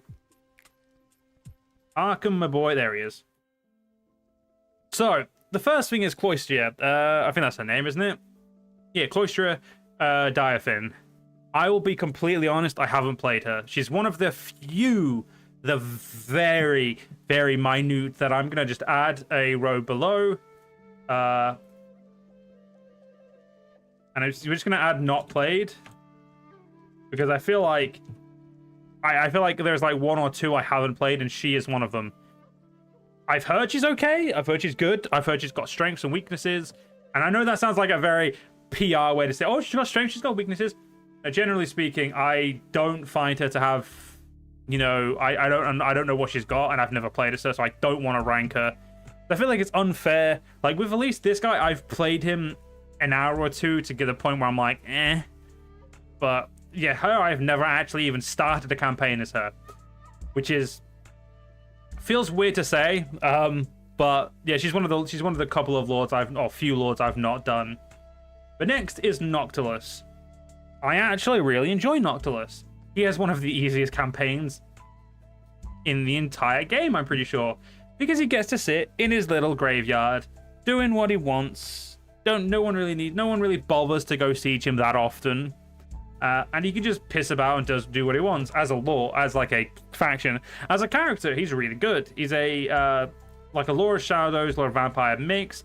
He's armored, he's armor piercing, he's expert, and he also has aquatics, which is really good when, if you've got, like, obviously for these units where you're fighting near water or even like on shallow water, which is really good. And the Vampire Coast, unlike the Vampire Court, they don't really, like, they're not as symbiotic with their army. They can stand apart a lot more. And as such, he actually is a lord that I feel like, as a lord himself, he just does a very good job of being a good lord and fighting as you'd expect him to do. He's very well armored, and like everything about him I think is just really good. I don't think he's broken, because he can be killed very easily, and he does suffer the same issues as undead in terms of what's the word, a big ass weakness to fire, and also fire is probably one of the easiest elemental types to get. When he gets his Necrofex Colossus, he's honestly really fucking good. But again, I wouldn't say he's broken, which is kind of a problem. I feel like he should be broken, but I would say he's definitely in between these two. I'm gonna put him in very good, because I think he does deserve the very good title, because he is the easiest for a reason. And I think that reason becomes more and more obvious the more you play as him. But then moving on to the last of the Vampire Coast, that is a good old Luther Harkon, who is the crazy dude who kind of doesn't really know what he wants to do at any one moment in time, which does actually play for him quite good as well, because he gets different spells depending on his traits. But he also, once he's completed his quest line, he has Lord of the Deep. The fact that he's a hybrid expert, he's a duelist, he's a melee expert, he's aquatic, and also can fire whilst moving, gives him a very good ability to kind of like engage enemy lords and take them out quite effectively. He also has a Death Shriek Terrorgeist, which is just honestly, he doesn't need it, but with it, he's really goddamn good. Like, I think Luther Harkon is one of my favorite lords, duelist-wise, because I think he's very good at it and very interesting in terms of how he does it. Like, he goes about in his playstyle. And I love the Lore of the Deep as well. One of the best lores they added, and I don't get to use it enough because it's only for them. I feel like no one else really has a link to it, and that's really upsetting. Because I feel like at least one or two other factions maybe should access it. But I love the Lore of the Deep, and I don't get to use it a lot. And therefore, Luther Harkon, you are... Ooh, you're about there. You're just above Noxus in terms of how good I think you are. Because again, he can definitely solo quite a lot. He can't solo full armies, so he's not broken, but he definitely is powerful enough. His biggest weakness is his lack of health, in terms of he is quite squishy, but he does make up for that once he's on the Terrorgeist, and I think that, you know, kind of pays for the dividends, or the glut, the get in the way. We've done the Tomb Kings. Let's now do the Empire. Where's Karl Franz? His dumb face needs to go first, because I love the look of him. There he is. He needs to get his bannermen together. Then one of my favorite characters. Where is she? There she is. Elsbeth von Draken. And then the other lords that I've not really played that much. And I'll be straight up. I've played them a little, but I've never played them a lot. Where's the Gold Mask dude? No, the other Gold Mask dude. No, the other Gold Mask dude. I just realized there's like 3 dudes with Gold Mask now. There's one, Mr. Krakenface over here. Got Mr. Malekith. So technically, Crone has a goddamn Gold Mask. And there's Balthazar. There's the actual Gold Mask. And we're missing one more, I'm pretty sure. I'm pretty sure there's 5 Legendary Lords for the Empire. Could be wrong. It's been a while since I've... Oh, no. Boris is on here, so there's 6. Why the fuck is Boris on here? You can't play as Boris.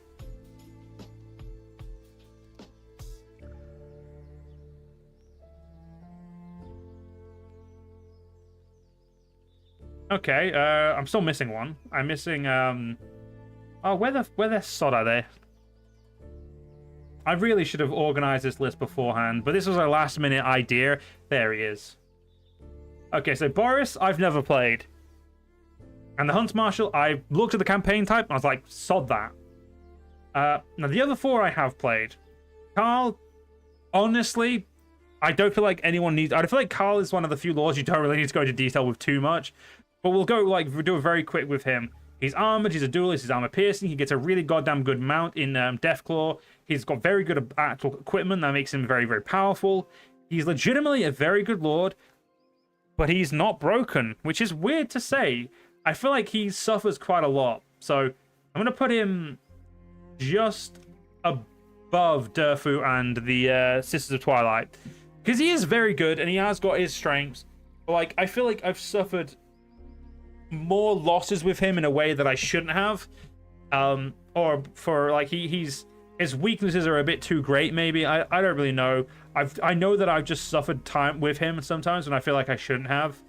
But legitimately a very good lord, and once he gets Deathwing, Deathclaw, he does become like, he goes from like, without Deathclaw he's like probably just mid, but with Deathclaw he's up here easily. He's a very good lord. And as such, he's now up there, like he should be. Next is, we'll do Elsbeth last, because actually she's the one I've had the most recent with. Balthazar Gelt, honestly,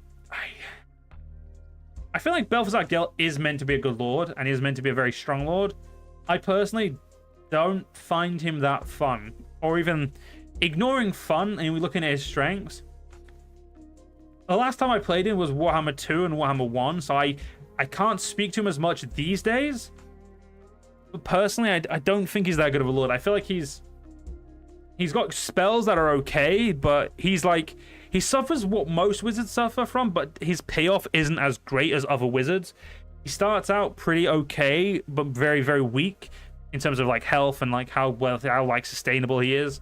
And later he essentially, like, if other wizards become really, really broken and, you know, are able to sustain, able to kill everything and basically be one-man armies, whereas honestly, I just don't think Gelt has that. I feel like his spells are okay, but I don't feel like he has the same effect, and I feel like he stays squishy the entire time.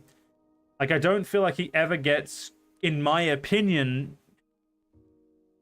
he doesn't really get to the part where he's like a good lord to keep in the battle for a long time. And Volkmar,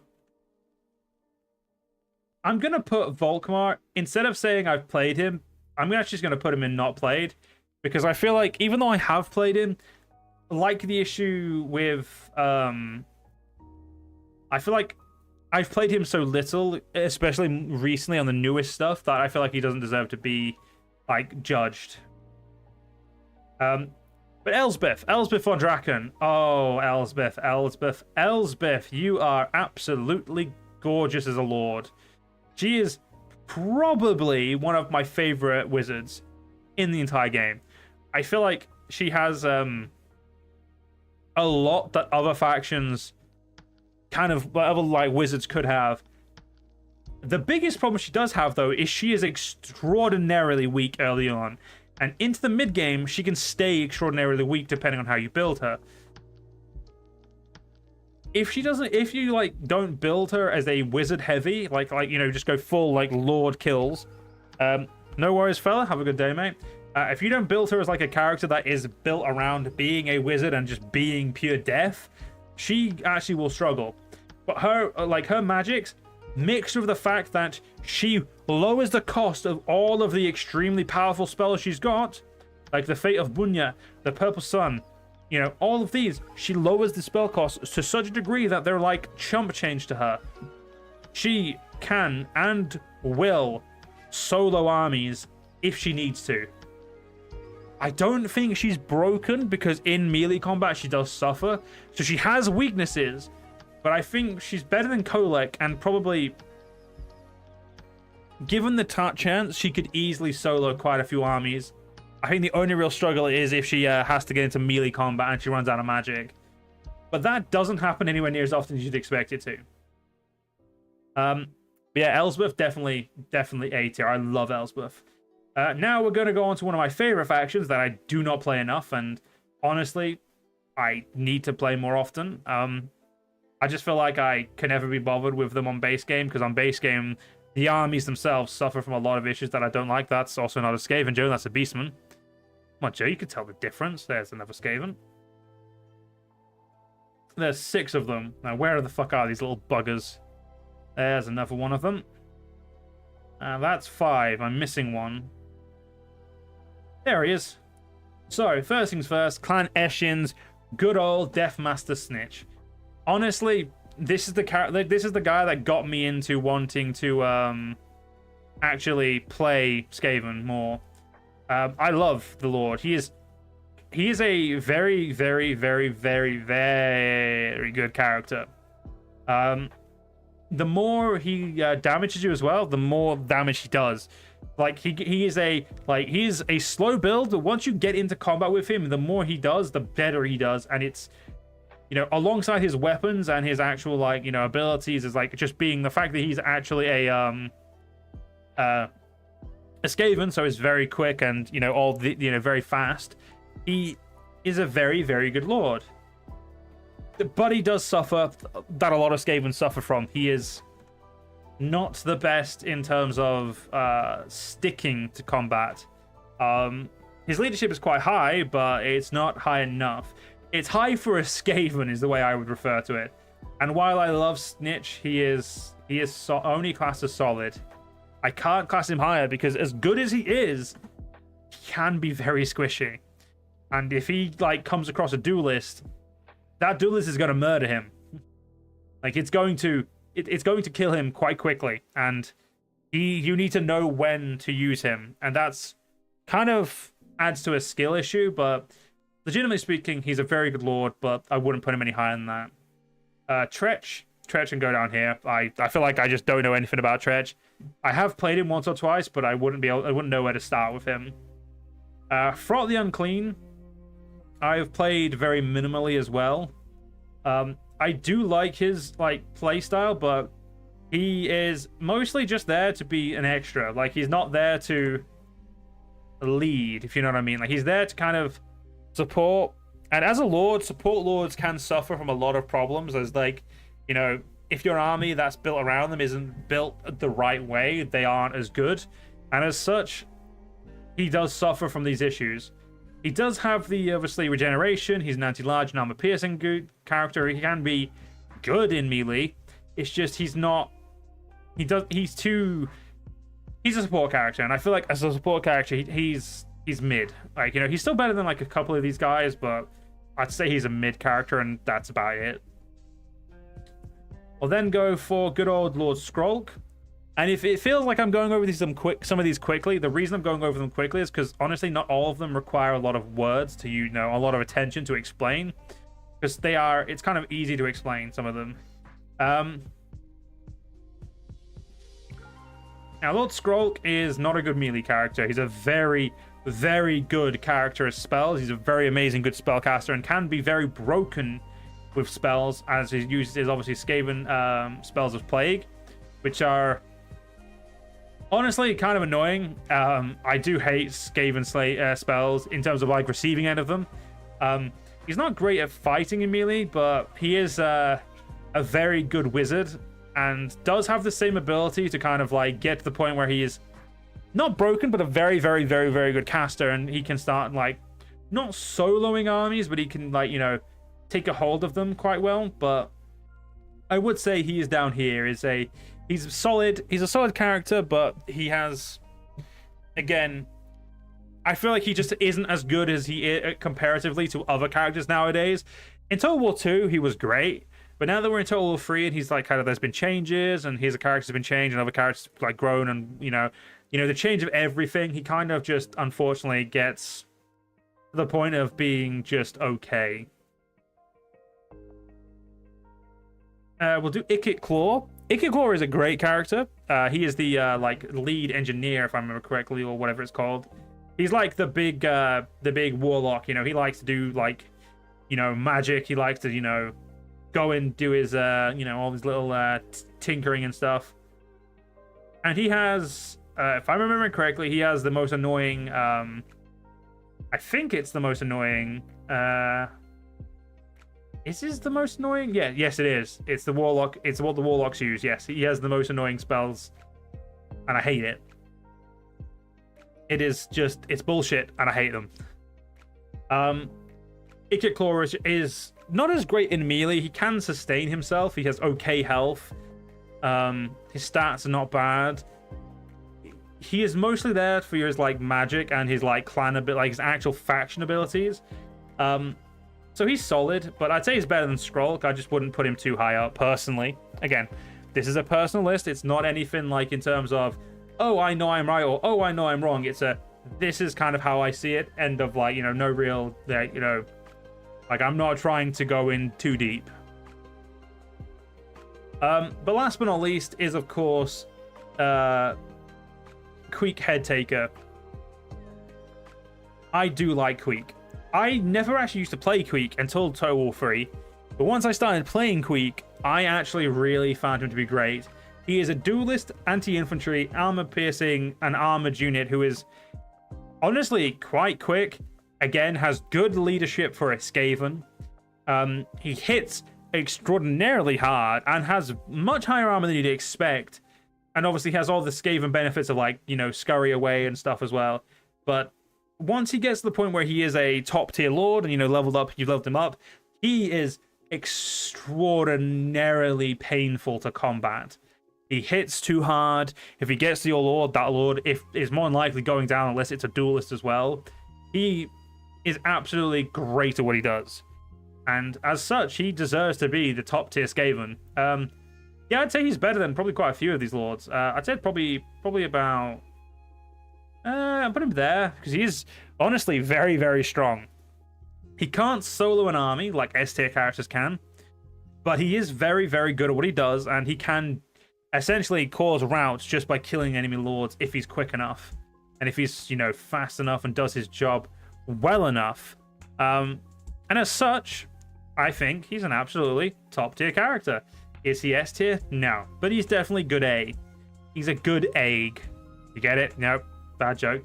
All right, moving on to the next, which is the Norscans. And honestly, I'm just going to put the Norscans in not played, because while I have played them, I I don't think they're worth like having mentioned. They're not worth mentioning.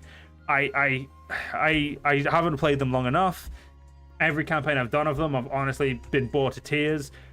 The Norscans need a goddamn update to save their life, because Norsca is a faction in general that sounds really interesting as this like raiding faction of Chaos, who aren't Chaos but are like the closest you'll get without playing as a Chaos faction.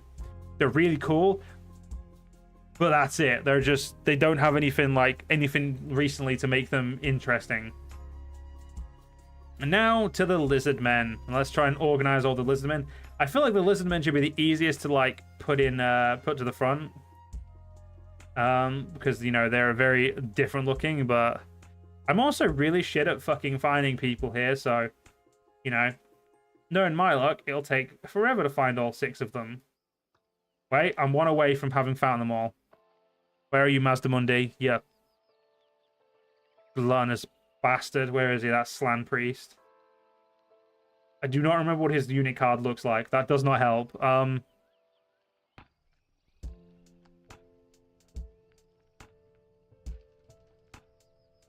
Yep, I don't see Mazda. Oh, for fuck's sake. Why do I suffer like this? There's the fat ass. There he is. Right. Good old Lizardmen. Lizardmen are honestly some of my least favorite to fight because they're just honestly stupidly annoying to fight.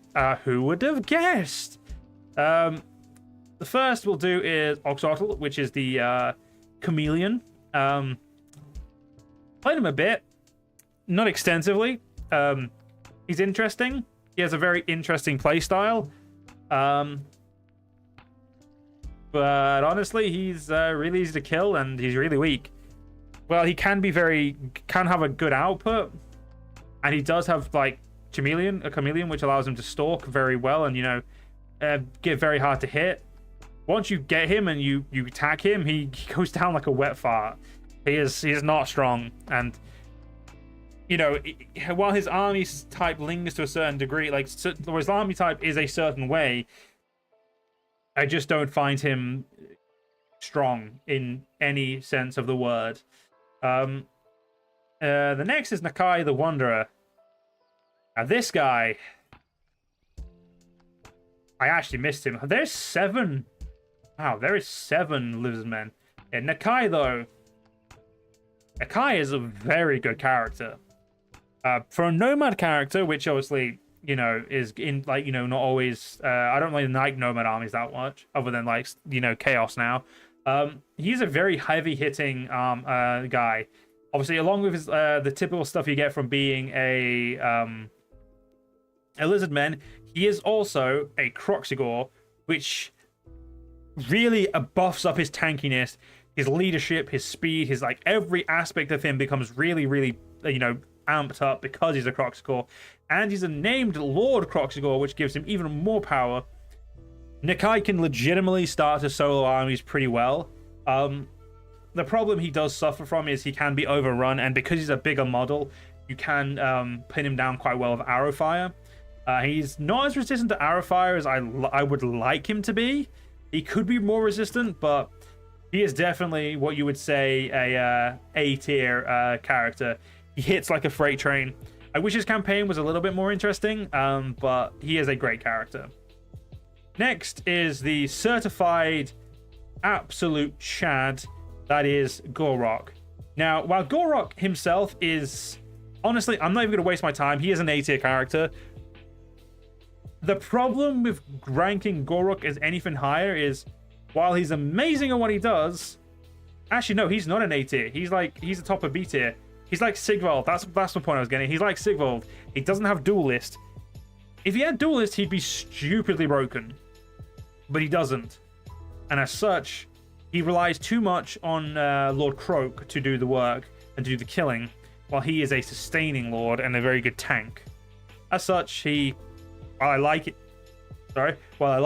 I think he's got really good abilities and, you know, really good stats and stuff. He does suffer from not being a duelist. And while he can fight enemy infantry very well, he does struggle with enemy lords to the point where I wish he didn't. The next lord, Tekahuin, or however you call it, this guy, I haven't played.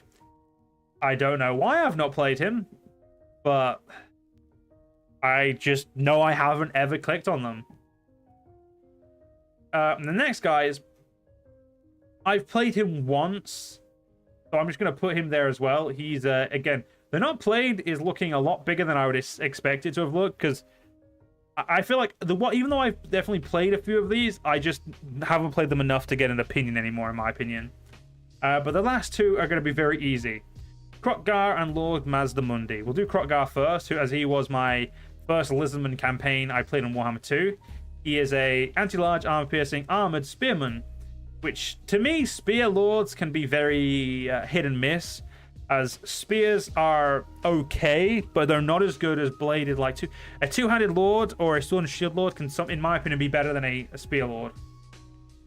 He does get very, very, very broken when he gets his Grimlock. Is it a what is it? It's a Carnosaur. Once he gets his Carnosaur, he not broken to the degree of S tier, but he is a very strong lord, and he has, again, the same good things that being a Lizardman gets you. Very good attack, very good defense, very good health, very good leadership. Not the fastest lord, but he has got a good attack rate, and once coupled with his mount, he's very strong. But I'd put him again alongside... I put him above Gorok, because he is a great lord. I just think he struggles in... he struggles to, again, achieve what S tier rank would be, which is the extra level, the extra oomph that he could need. And as such, he's going to stay there. And Lord Mazdamundi, I fucking hate Lord Mazdamundi. And through playing as him, I've kind of experienced why I hate him. The dude is just really annoying spellcaster. He's really tanky because, again, he is a goddamn Lizardman. Lizardmen are very tanky. He doesn't have as much armor as his companions or his the others in his roster, but he has really good missile resistance. He's immune to psychology. He's for some reason classed as a Strider. Did not know that. And he's also a very, very, very strong spellcaster. Do I like his spells? Not that much. Lore of High Heavens, High Magic, and Light, not my favorite laws, but he still gets all the typical buffs from being cold-blooded. He gets Shield of the Old One. He gets a bunch of really good abilities. Just, he's so hard to take out. And then he gets his goddamn Ancient Stegodon mount, and honestly, I find him to just be a pain in the ass. And as such, I'm going to put him in the mid of B tier, because while he's not A tier in terms of his pure killing power outright, dealing with him is just so goddamn annoying. I just don't want to fight him, It gets to the point where it's just not fun to play against him. And as such, he gets his B tier for being a solid lord. What faction are we going to go? We've done it the High Elves. Now it's the good old green skins. Oh, I remember the green skins. And look at that. One of the green skins is already right at the front for us to go through. There's Grom. There's you. Where's the goblins? The goblins are just as easy to find as should be. There's one. There's 5, isn't there? There's one, the Savage Orcs. Is that all of them? Is there 5 or is there 6 goblins? 1, 2, 3, 4, 5. There's 5. So first things first, we're going to go for Grimgor. I love Grimgor. The dude is an absolute tank. Hits hard, has shit tons of health, very well armored, very strong weapons. He's an armor-piercing melee expert who's armored, and he's got a great axe, and he is honestly just so powerful. The only issue I have with Grimgor is he doesn't have... he has everything. Again, he has everything that he would need to be an S tier, apart from Duelist. If Grimgor had Duelist, he would be equal to Tyrion, easily. Equal to Vlad. Not equal to Archaon, because he doesn't have everything and also spells. I would say Grimgor, which is this bad boy here, he is probably top of A tier. As much as I like Elsbeth.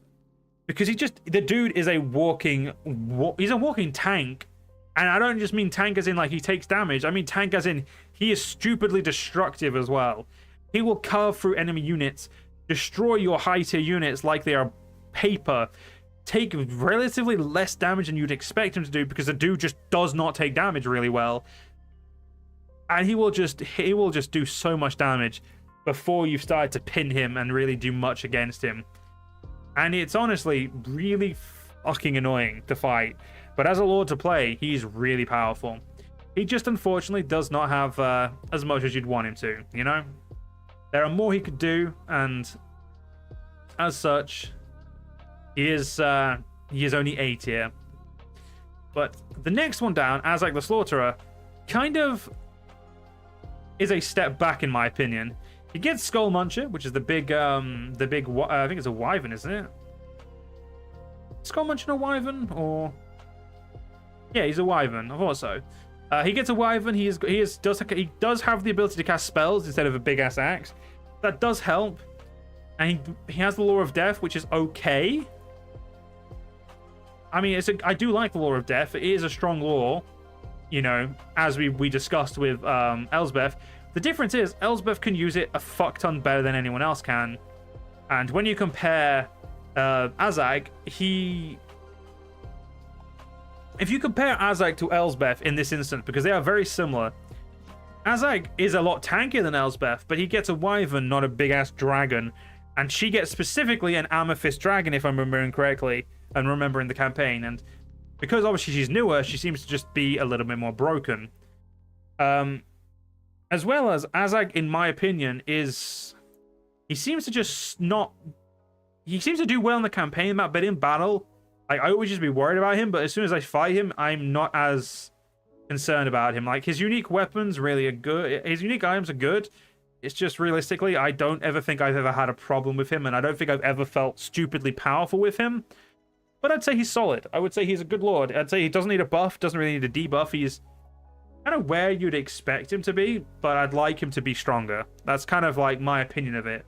I'd like him to be stronger, but he doesn't need to be. He's not suffering. The Great Prophet, I've not actually played him. That's one of the few I've just never played because I don't find Savage Orcs interesting. And as he is the leader of the Savage Orcs, I don't see a point. Grom the Paunch, though. Oh, how I hate Grom the Paunch. His faction mechanics are great, but as a character, as a leader, as a lord, he leaves a lot to be desired. His items are okay. He does get regeneration, which is really good. And he is an anti-infantry, but because he's a chariot, that to me is the reason he suffers a lot, as I think chariot lords, including Cetra as well, the Imperishable, or the Cetra, whatever his fucking name is. Like, him and Cetra have the same issues, is they're both chariots, and chariots just don't do as well as they should. They struggle in ways I personally can't believe they struggle, and I find it really annoying that they struggle, as they don't, like, you know, route very well. They don't do as much damage as chariots could do from being, like, how heavy they are. And Grom himself also just seems to not do very well when it comes to staying in combat.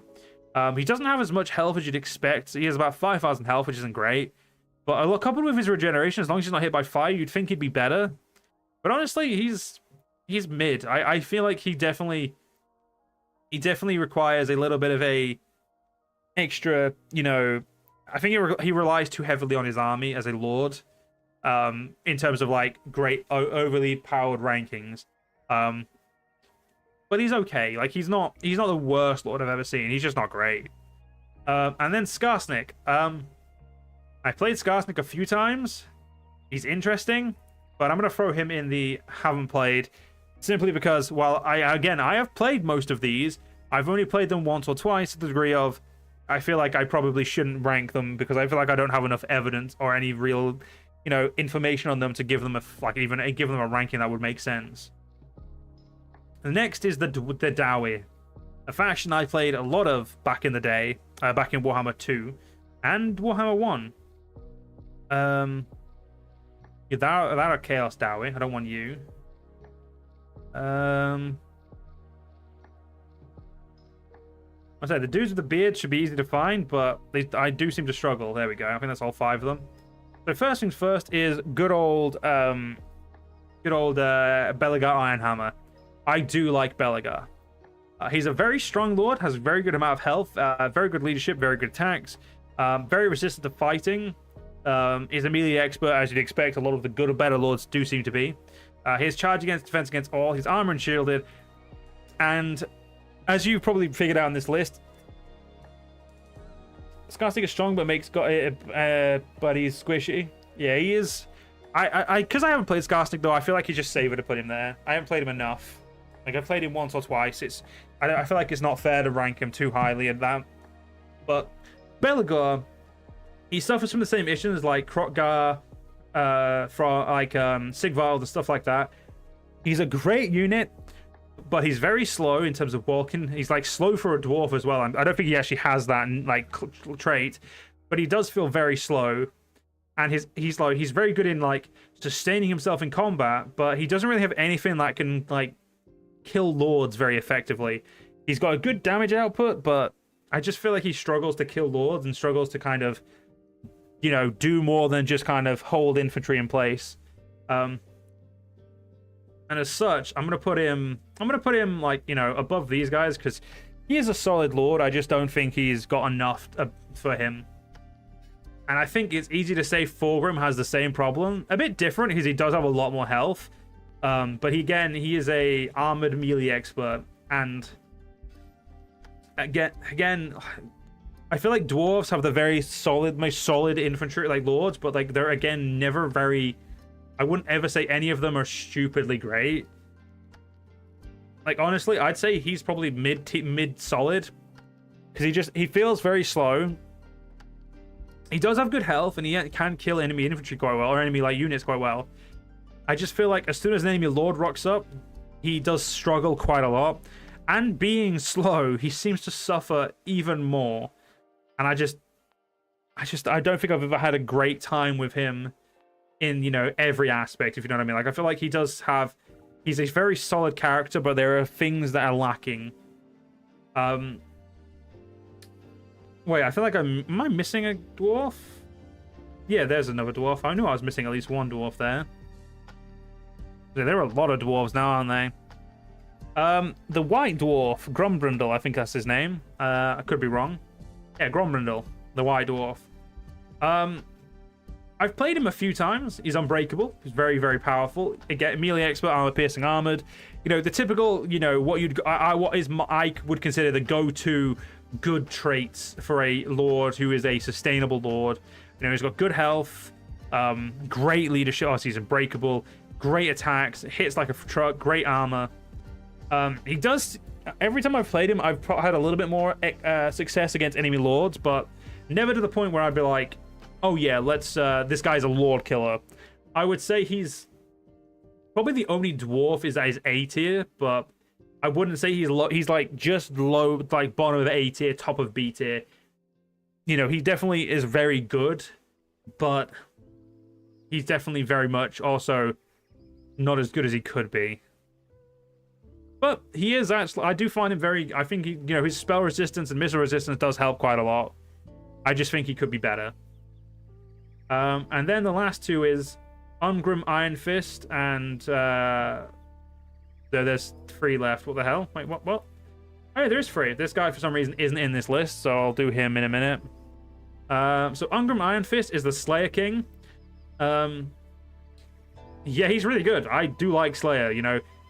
Melee expert, arm piercing. Again, he has the same traits as Grombrindal, which makes him really good. He is a lot weaker in general sense than Grombrindal. Obviously, he's not the legendary white dwarf. He does struggle, in my opinion, when fighting those specifically around him. He has his moments, but again, I'd say he's a solid lord, but I don't think he's like, you know, much better than, like, say, you know, Settra and stuff like that.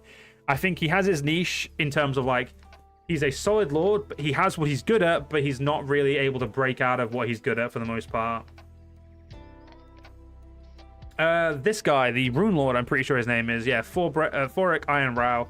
I do like the Rune Lords. I think he is a Rune Lord. I'm not, like, going mental, am I right?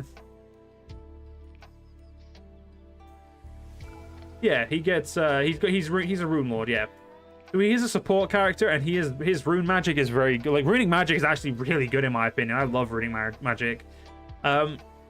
He definitely can sustain himself a little bit. He doesn't have like any of the good battle abilities, so he is kind of, you know, you're keeping him on the edge of a fight, doing support. And like, unlike the Skaven support, I do think he because runic magic is really good. I would say he is again another like low B, but he is like, because he's got the runic magic, like that does save him. But as soon as he gets into a fight, he does tend to suffer, in my opinion. He does tend to, I think the term is, die very quickly, which is weird because he's very goddamn well armored. But that is just my experience, and again how what I've suffered through. The last of the dwarves though is the engineer, or the master engineer. He's a missile specialist, which is probably my least favorite type of lord, is a missile specialist, because I feel like lords that with melee lords just tend to like greatly outweigh them, and so do wizards. Like missile lords seem to be the weakest lords. He is fast, he's unbreakable, he's got armor piercing missiles, and he's a ballistic expert, which means he's much better at you know, helping everyone near him. So he does class as a support lord as well. It does have some decent resistances, and he is classed as a slayer. That is, you know, I think that's very useful as well. I just haven't, like, the few times I've played him, because he is a newish lord. Yeah, I agree, the airship is really goddamn broken, but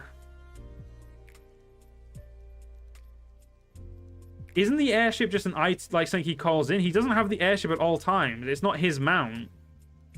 And I mean, unless this fucking thing is wrong, he can only call in an airship. It's not actually his. He can't use the airship all times, can he?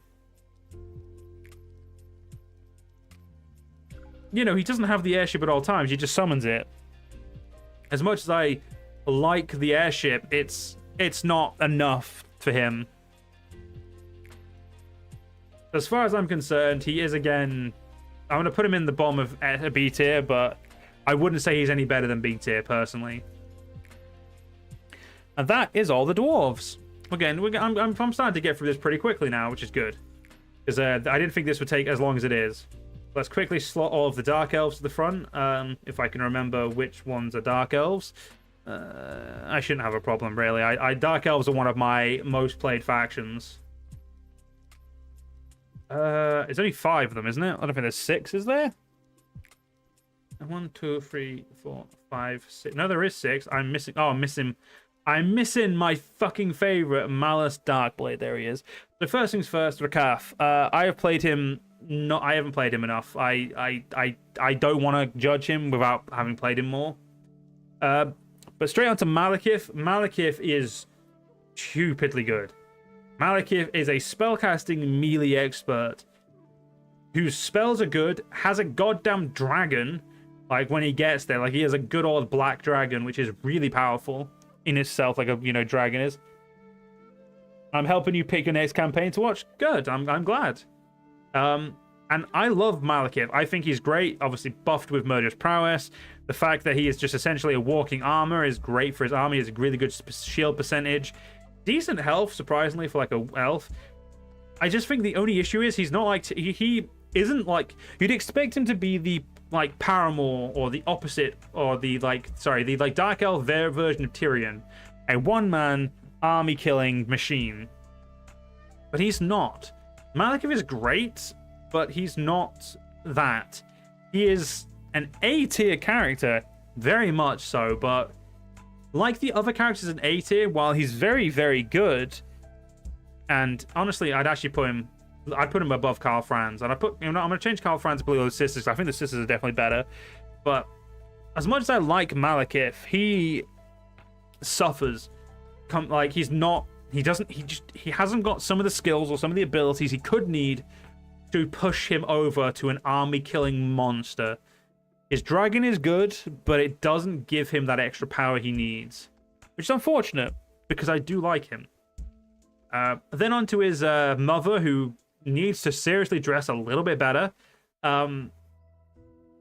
She is a spear-wielding wizard who is anti-large, armor-piercing. honestly has decent spells, to be fair. I do like her spells. You know, she's got Pit of Shade, Mystify Miasma, some good, you know, Soul Stealer, some, you know, very interesting spells. And she is okay as a character, like, as she's okay in combat. But due to the fact that she refuses to wear armor and does not have much health, given that she's a crone, unfortunately, she sucks horribly as soon as melee happens. If you can keep her away from melee, that's great. And I mean, with her Dark Pegasus, that's, you know, doable. But, you know, as soon as anyone pins her, has flying units, is within ranged units, she immediately goes downhill. And none of those spells are going to help her, you know, combat that glaring weakness in her skill set. And as such, she is honestly a mid-C tier. I honestly think Morathi's just not a good lord to play as comparatively to the other Dark Elves. I think she's unfortunately weak. But let's move on to not Malice Starblade, Lokir Felheart, a Sea Dragon Cloak wielding, anti-infantry killing duelist. He is very well armored, very decent health, you know, very standard health, good leadership, good speed, good attack, like good general stats in everything. And he excels at one thing with him and his dragon, and that is killing enemy lords. He is very damn good at killing enemy lords and enemy infantry. If you have a lord that is being, what I would say is quite problematic, I have used Lokir Felheart to kill him, or kill them, very easily. He kills heroes very well. And honestly, I think he probably has one of the best Dark Elf campaigns. He's not an army killer. He's not, by no means is he an army killer. He definitely can kill quite a bit of the army before he starts to struggle and starts to get bogged down. But he definitely isn't an army killer. But he is, I'd say, probably a little bit better. He's probably a lot better than Malekith, in my opinion. Now, second to last is the Crone Helebron. I have played her a little bit. I've played her enough to give an opinion on her, but I wouldn't say much more than that. Like Morathi, she refuses to wear actual armor, so she suffers from that, which her already small health, or already average health pool becomes very vastly diminished given the fact that she can't block anything. She's decently okay speed-wise. She has good, like, she can attack very quickly, and her weapons are decent. She does have dodge, which does help her, you know, dodge blades and missiles and makes it a little bit easier for her to take less damage, which is something you need when you don't have armor. But she's not a duelist, which is unfortunate. I feel like she would suit as a duelist, as a very fast-hitting duelist. I personally would take away her anti-infantry trait and give her duelist, and I think she would probably work better. But she is currently an armor-piercing anti-infantry lord who eventually gets a Manticore or the Cauldron of Blood. You know, decent mounts, personally. The Cauldron of Blood being, I think, unique to her specifically. Or, no, unique to Death Hags and her. It's an interesting mount. I don't really think it's great. Like, it is good, but it's also not great. You know, it's that in-between. And as such, I think she's like Morathi. She's like a bit better because she's not, you know, she doesn't suffer in combat as much because she actually is built to be in, like, combat. Whereas Morathi's built to stay far away. But I'd say she's only a solid character. And even then, I'd say she's mid. I want to say she's better because I do like Dark Elves, but she's not. She suffers in the where she needs to excel. And again, I think if she was a duelist instead of an anti-infantry, I think personally she would be a marked improvement. And now for what I will say is the only S-tier character for the Dark Elves, and that is Malus Darkblade. Now, as Malus, he is not he is average health, he has good leadership, okay speed, okay attack, okay defense, great armor with 90. You know, his weapon is okay. It's not the most like powerful in terms of weapons compared to other lords that are out there. But where Malus really starts to shine is his link with the demon inside of him. I think it's Zarkan is the demon, I believe. Let me just double check. I don't want to be incorrect. I'm pretty sure it is. I think the demon is Zarkan. Am I like? on all of this... Oh, yeah, Zarkan. Yes, it is Zarkan. Once you have Zarkan and you use Zarkan as, like, you know, you use like you go into the Zarkan ability, let's just say you ain't losing. It's very hard for you to lose at that point. Zarkan, like, a Malice with Zarkan is not the best S tier. He is very much low S tier. But the dude is excellent. He is verging on overpowered with Zarkan ability. Like, he's already a melee expert, armor piercing, armored, sword infantry, very decent speed, as I've said. And, you know, he has a few other bonuses. But as soon as you start getting him his Zarkan buffs, and you put all that in as well, and the Zarkan abilities he gets, the dude is going to cleave through that enemy army. And even though he's not a duelist, he may as well be. Because he already feels, like, as soon as he uses Zarkan, he feels like he is a lord-killing machine. And it is scary how well he does. And I love him. He's my favorite Dark Elf. End of discussion. Now let's move on to the good old Bretonnians, which we only have to do 3 because I already did 1 earlier. Before I decided to start doing this in an order, in a semblance of an order. I think there's only 3 of them I haven't done. Yep, so the first is the Fey Enchantress we'll do, because I think she's going to be the easiest to explain. She has low health, low speed, low attack, low defense, no armor. She's literally just a Lore of Life spellcaster, and to me that makes her, I want to say, trash, because honestly she is awful. She's awful. Lore of Life is not a good lore. It's an okay lore, but honestly, if it's my only lore, I'm wanting something else. Lore of, like, I feel like whenever I've used the Lore of Life, even the damaging spells are extremely weak. And I feel like I never do as much damage, even with extraordinarily good characters. I feel like my magic is beyond useless. And I feel like having the character like the Lady of the Lake, who is honestly more of a character that just improves Bretonnian units. The fact that I'd have to give it a Lord slot, where I could have, say, like a Knight or Paladin or whatever they call their actual Lords for Bretonnia, I feel like that is such a downgrade. And it's the same, honestly, with their all their spellcasters. I feel like the spellcasters just leave too much to be desired. Yeah, she legitimately is just a speed bump, as you said. I want her to be better, but she's just not. She's legitimately just bad. And I feel like there are so many ways you can improve her, but they won't. Moving on to the other female character, which is the Renpa. Right, wait, how do you say it? Repans de Lunes, or the Repans, or whatever you want to call it. She is I do like her. She is okay, like average health, decent leadership, okay speed. Her melee damage and her melee attack and defense are great. Her armor is good. Her weapon is really good. She only gets a horse, which I always feels like a bit of a downgrade when you only get a horse, unless you're Tyrion, in which case, go at it. And again, she's an anti-infantry armor-piercing lord with a great sword. So she's really good at fighting infantry, and again, that's about it. And I feel like because this is Warhammer and not just a game where, you know, you're fighting normal humans, it becomes a lot harder to really narrow down what type of infantry she's good at being anti. So I feel like when it says anti-infantry, it doesn't actually mean anti-infantry. You know, it means anti-certain infantry, though ones that are a little bit bigger, there's your problem. Her abilities are okay, and, you know, she gets some nice ones to be like being the Maiden and the Sword of Lioness, and, you know, she gets, like, she's okay, but I feel like she's a very forgotten about lord, and generally speaking, I wouldn't really put her any higher than top of C.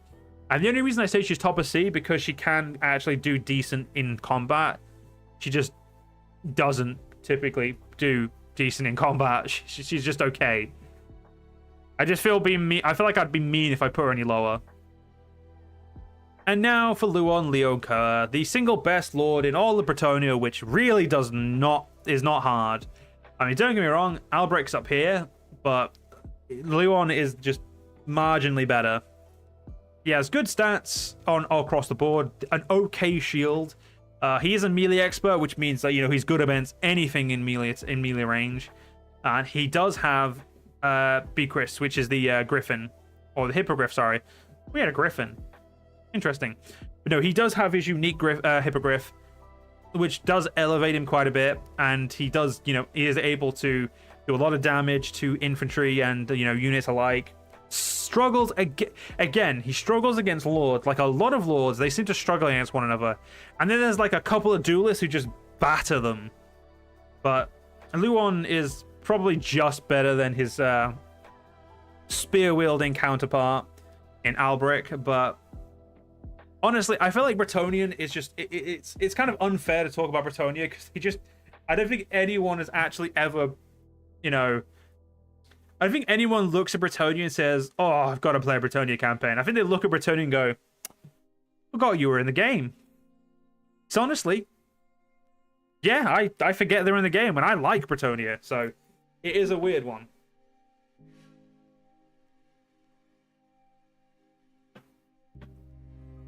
They're French. Technically, they're Norman French. They're kind of British French, but they're French. They're shit. Let's be honest. Next is Beastmen. I feel like a lot of these are going to go and haven't played because I haven't played enough of the Beastmen. I think there's only one Beastman I've played enough to have an opinion on. Yeah, I'm going to do that because I feel like any opinion I give on these guys is going to mean nothing. However, Taurox the Brass Bull. Oh my god, is he a fucking fun campaign. An armored, armor-piercing melee expert. Really good armor. Really good speed. Really good, like, everything health. Like, he is just so strong. I feel like there's not much to talk about when it comes to this guy, to Taurox. Because, like, you play him for 10 minutes, you understand him. He's just a solid, good unit. And, like, I would say he's probably the same as Nakai. I'd actually say he's better than Nakai. And honestly, I would put him higher, but I feel like because he's very limited, he's very good at one thing, and that one thing is good enough to kind of ignore a lot of the other things. He still suffers in a lot of ways as well. So we'll leave him at top of there because I feel like, again, the Beastmen are very simple to explain. He does what he does good, and that's really all that matters. And we're nearly on our final row of characters. Holy shit. Let's finish off with the Let's finish off the Warriors of Chaos now, as I feel like, again, nothing really else needs to say over there. He is a good beginner campaign, that is true. If you are looking for a beginner campaign, I would agree with Benjamin and recommend him. He is a very, like, this guy is a very good beginner campaign. Especially if you like a beginner campaign to like being more nomad and destructive. He's very good at that. But let's talk about the good old Chaos Lords now. Be'lakor is the first up. Be'lakor is... I want to like Be'lakor. I do like Be'lakor. He's fast, he's got good health, he's got a really good weapon, his armor is acceptable for how much health and comparatively other abilities he has.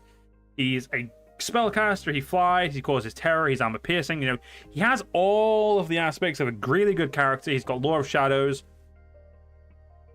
But I find, personally, when I play him, I find he's just not as, he's very weak in certain ways, and as much as I feel like he should be good against enemy lords, but he's just not. I feel like he struggles quite a bit against enemy lords, more than, personally, I would expect him to, which is unfortunate. He does kill enemy units very well, being, huge and having huge AoE splash damage. So he is very much a very solid character. His spells probably do put him up a little bit, so I will put him up here. But I feel like any higher, and I feel like I'm just starting to lie and just say Be'lakor is better than he is, because Be'lakor does suffer a bit too much. In the same way, Daniel, the Demon Prince, suffers. He doesn't have everything he needs. Or everything he doesn't have as much as he could have, Anyway, Valkyr the Bloody. She's got good health, good leadership, very good speed, very good melee attack and defense, decent charge bonus. Her weapon is very good as well. much better armor, and she has a shield as well, which is a very good shield as well. She's also armored and shielded, armor piercing, anti-large, and flying.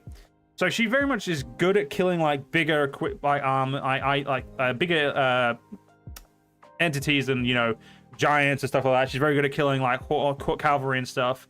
I have noticed though, when playing as her and when actually also watching people play her, she suffers a little bit from what's the way of phrasing this?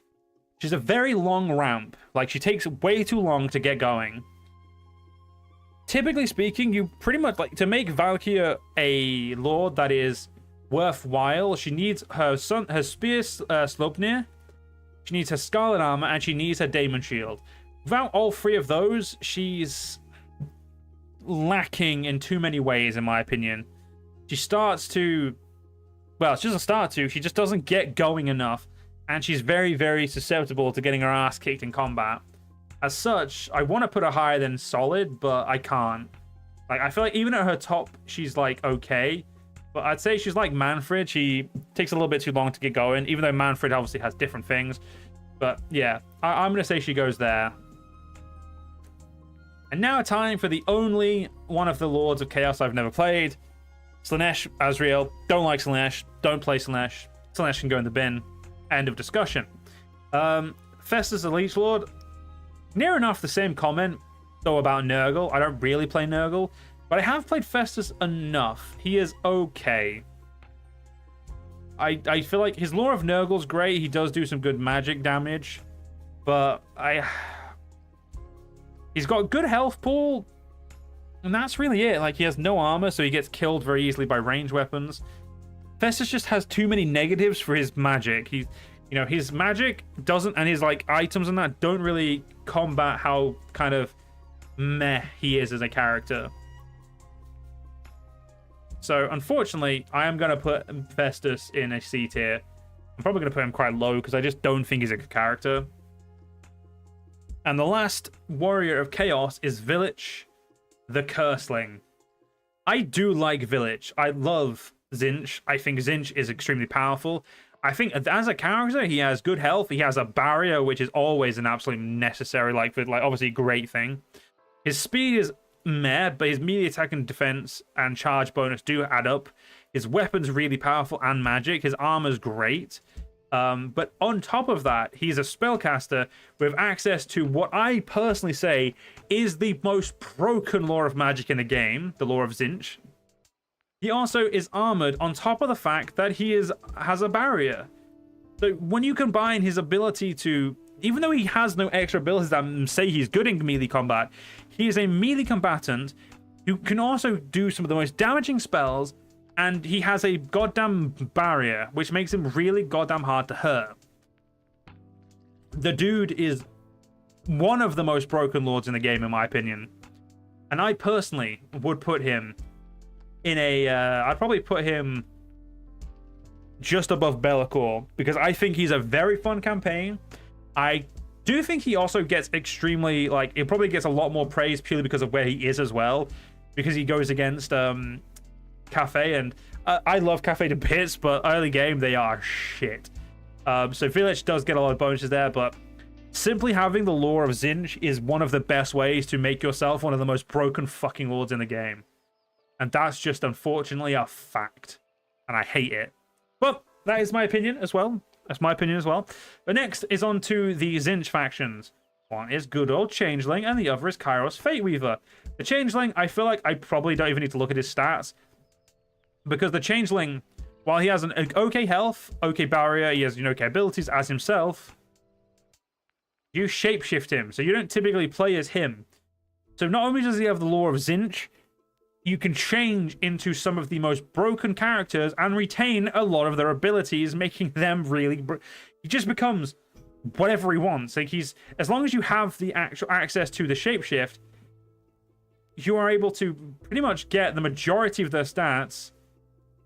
It does grant him all their stats, apparently. I thought it was only some, which is even more broken.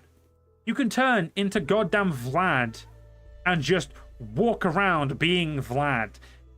the strongest goddamn, like, one of the, not the strongest, but one of the most broken guys just walking around. And then if you need to, you could just go back to being the Changeling and throwing goddamn Tzeentch spells. He is S tier. This is just non-negotiable. And I don't, ignoring the fact that this is my opinion, I think if we go by facts, it is a fact he is one of the most broken lords in the game. Period. I feel like there's nowhere else to go with that. It's just period. Now, the next is Kairos. And I do love Kairos. Again, very broken lord. He has access to the lore of Tzeentch. He has barrier. He causes terror. He has an amazing amount of health. He has okay armor. He has okay melee weapon, to be fair. He lacks any real ability to defend. He has weak charge bonus. He has decent attack. He is very fast and very good leadership. But none of that matters because he flies. He's a flying spellcaster. I'm pretty sure he flies. Am I misremembering? No, he doesn't fly, apparently. When do you not fly, Kairos? I feel like you've always flew. It's not this. I'm opening up I'm opening up the game. I'm 90% sure he flies. Great lineup. Thanks, Benjamin. Have a good night, mate. I'm just going to very quickly load up this because I'm pretty sure this guy flies. I'm not being told otherwise until I can see for proof. Does he fly or not? I feel like this is a very necessary bit of stuff here before we finish this list, because we're very close to finishing this list, because a lot of these lords are going to pretty much have the same kind of thing to them. Battle, skirmish versus AI. I want to play as, where is it? I don't give a where the fuck didn't show it is. Give me, where is he? Kairos Fate Weaver, start the battle.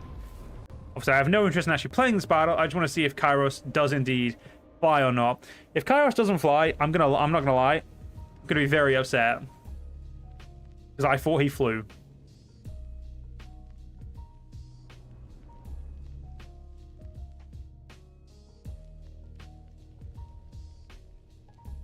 It does take a little bit to load, I apologize.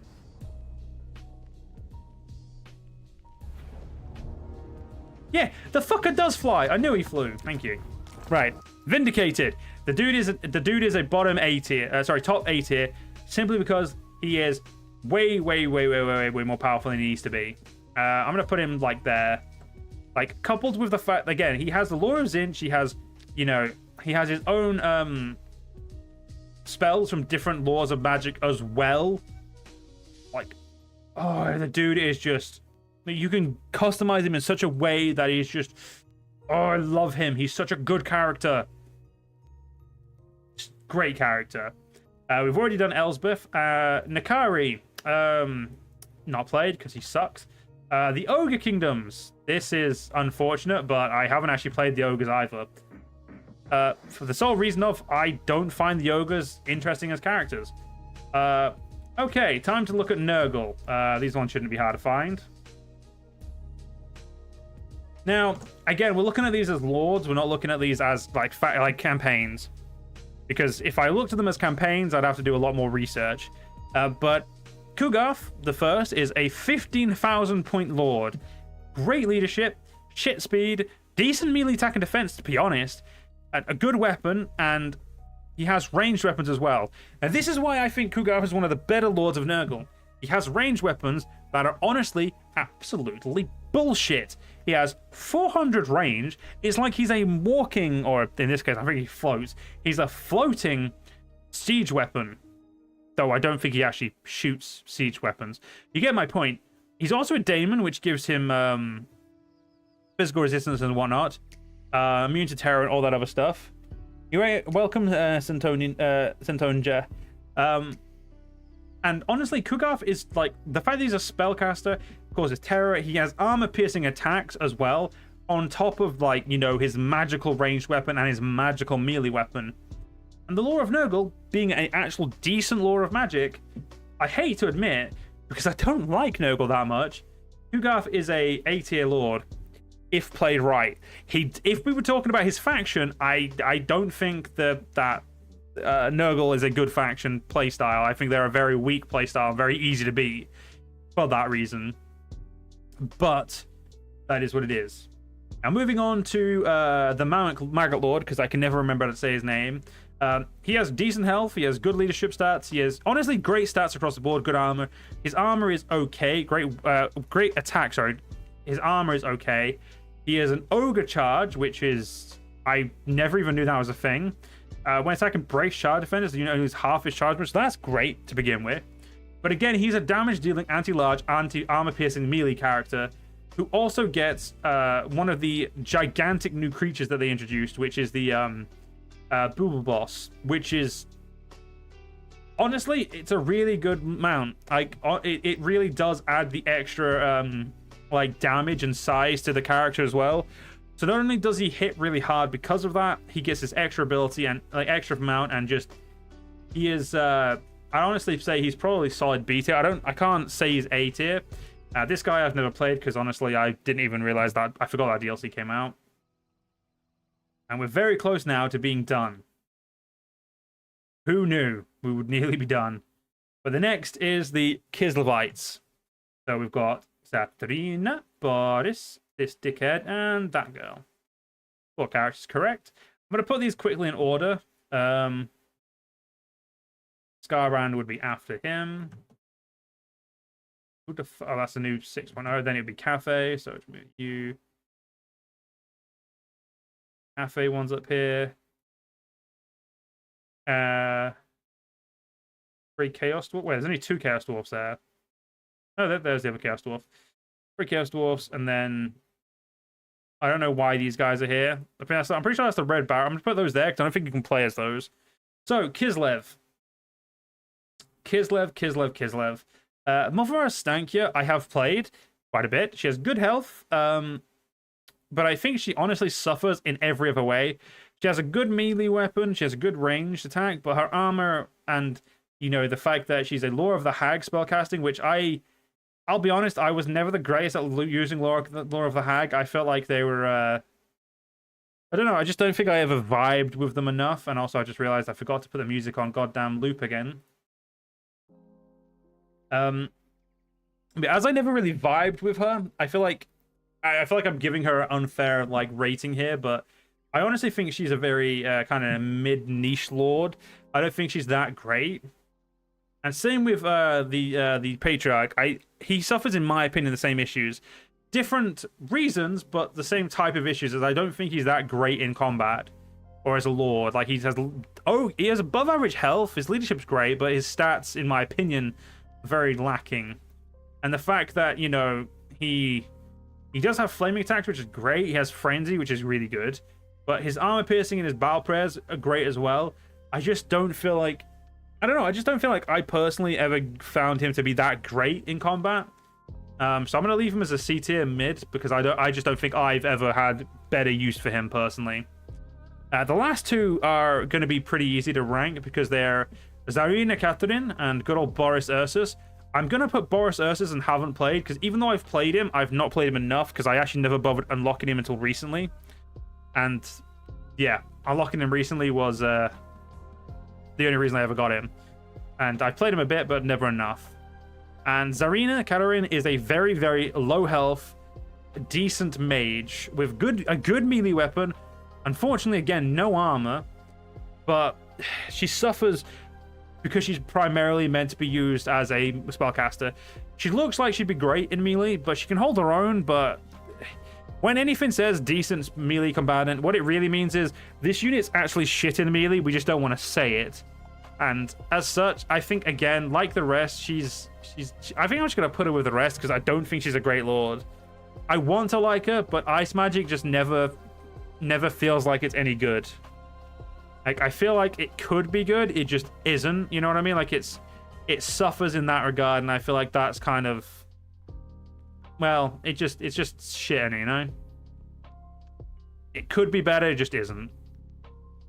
Now, next is going to be probably one of my easiest ranks, as I've played this character extensively. Scarbrand, beautiful health, great leadership, great speed, great every single stat. His armor is amazing, his weapons are absolutely infuriating to fight. I love them. They're flaming, he causes terror, they're armor piercing. It doesn't even say that he is an anti-lord, but let's be honest, this dude is not only anti-lord, he's an anti-killing everything machine. In every campaign I've used him, I've rarely had a situation where I thought, shit, Skarbrand's gonna die. What I've always thought in pretty much every battle is, holy shit, Skarbrand's kicking the living crap out of everyone. The dude is a walking, like problem. He's just too good, and I love him. Moving on to the trio of characters from Grand Cafe, I feel like these ones I can all kind of put together, as they all kind of, you know, have the same, things here. They are decent characters when they're as humans. Their spell lists are, all of them have good spell lists, and typically, I think they're all melee experts as well. Yeah, they're all melee experts, and Yombo being the best of the three as well. And then there's, again, Yombo having the best spells as well. They legitimately are, in my opinion, some of the most broken characters in the entire game. They're all army-killing machines. And especially Yombo can get to the point where he can solo an entire army. Because even though it doesn't say he's a duelist, he's actually built around that type of stuff. He's an executioner. He kills enemy lords. That is kind of his deal. So, well, I'm going to put these two at the bottom of A. I'm going to put Yombo at the top of A, because they're all really good characters. But honestly, only Yombo deserves to be the top, because his list of spells and the fact that and his dragon abilities put him at the top. Bar none. Bar none. Easily bar none. And the last one, I'm gonna do two of these guys into here because I haven't used them enough. I've played them like once or twice, but the only one I've ever really played was Drajov the Ascend, the leader of Asgoth, and holy shit is he good. He is an extremely powerful cat wizard, and like with the Lure of Hashut is really makes him really good. It says he's a decent melee combatant, but I can promise you when I've used him, he's been really good in melee. And as such, I'm just going to very quickly rank him as a bottom A. I think he's a very good lord. And I think he honestly, because of the Lure of Hashut specifically, he just is too good. And that is pretty much my list. I know I just, went through that pretty quickly. But the reason I kind of like got quicker at the end there, because I realized it's easy to explain my opinions of these. And the Teutonic Order, this is my personal single-player opinion. I don't do multiplayer when it comes to Total War games. I just don't find it interesting.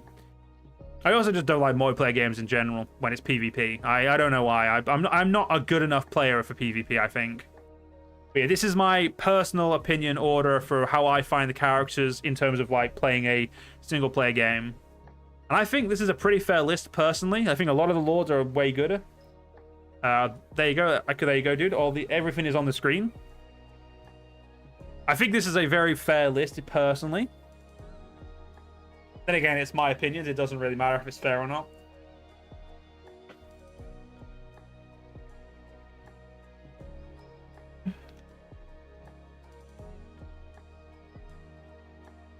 But I think that is where I'm going to have to call it for today as well, as I did not expect to be streaming for nearly 3 hours. This is a ranking for me personally as how I play the characters. So this is how I felt the characters play. So it's in terms of how strong that character, the Lord itself is. It's not encompassing the faction mechanics. It's simply how strong I think that Lord is when it comes to being a fighting in an army and fighting as a Lord. Hence the reason why characters like, you know, Malus and like Tyrion are up here, where Tyrion's campaign is probably more of a solid campaign, but Tyrion as a character is extremely broken. So it's kind of like, you know, just the Lords themselves. If I was to like actual rank the factions, this would be a very different list, because I have put some characters I enjoy their campaigns in terms of their location and starts lower on the list than I would do if I was just playing them. If I was ranking, sorry, the playlist of the playing actual campaigns of them. But yeah, I think this is a very good list personally. And I need to go say hello to my cats because I haven't seen them for the last 3 hours, and they're probably going to be very upset with me. Because all fairness, they get upset with me no matter what I do. So I hope everyone has enjoyed the stream today and looking forward to the stream tomorrow. I apologize that the streams got changed up and you know, everything didn't go the way it was meant to. A lot of stuff's been happening over the last couple of days, and I just had to move some stuff. And then also I'm going out with family tomorrow because, you know, yay, who likes family, right? But yeah, I hope everyone enjoyed. I apologize that this took so long and essentially became a massive wobbling fest in terms of at the end there. But shouldn't have a problem with our next set of tier list, as if you have got any recommendations for tier lists, feel free to go join the Discord. There is a tier list suggestion chat. Throw your lists in there and we'll eventually get to some of them, I guess. I don't know. We'll see. Just give me ideas and we'll go from there. But outside of that, I hope you guys have enjoyed, like I said, and I'll see you all in the next stream. See you guys then.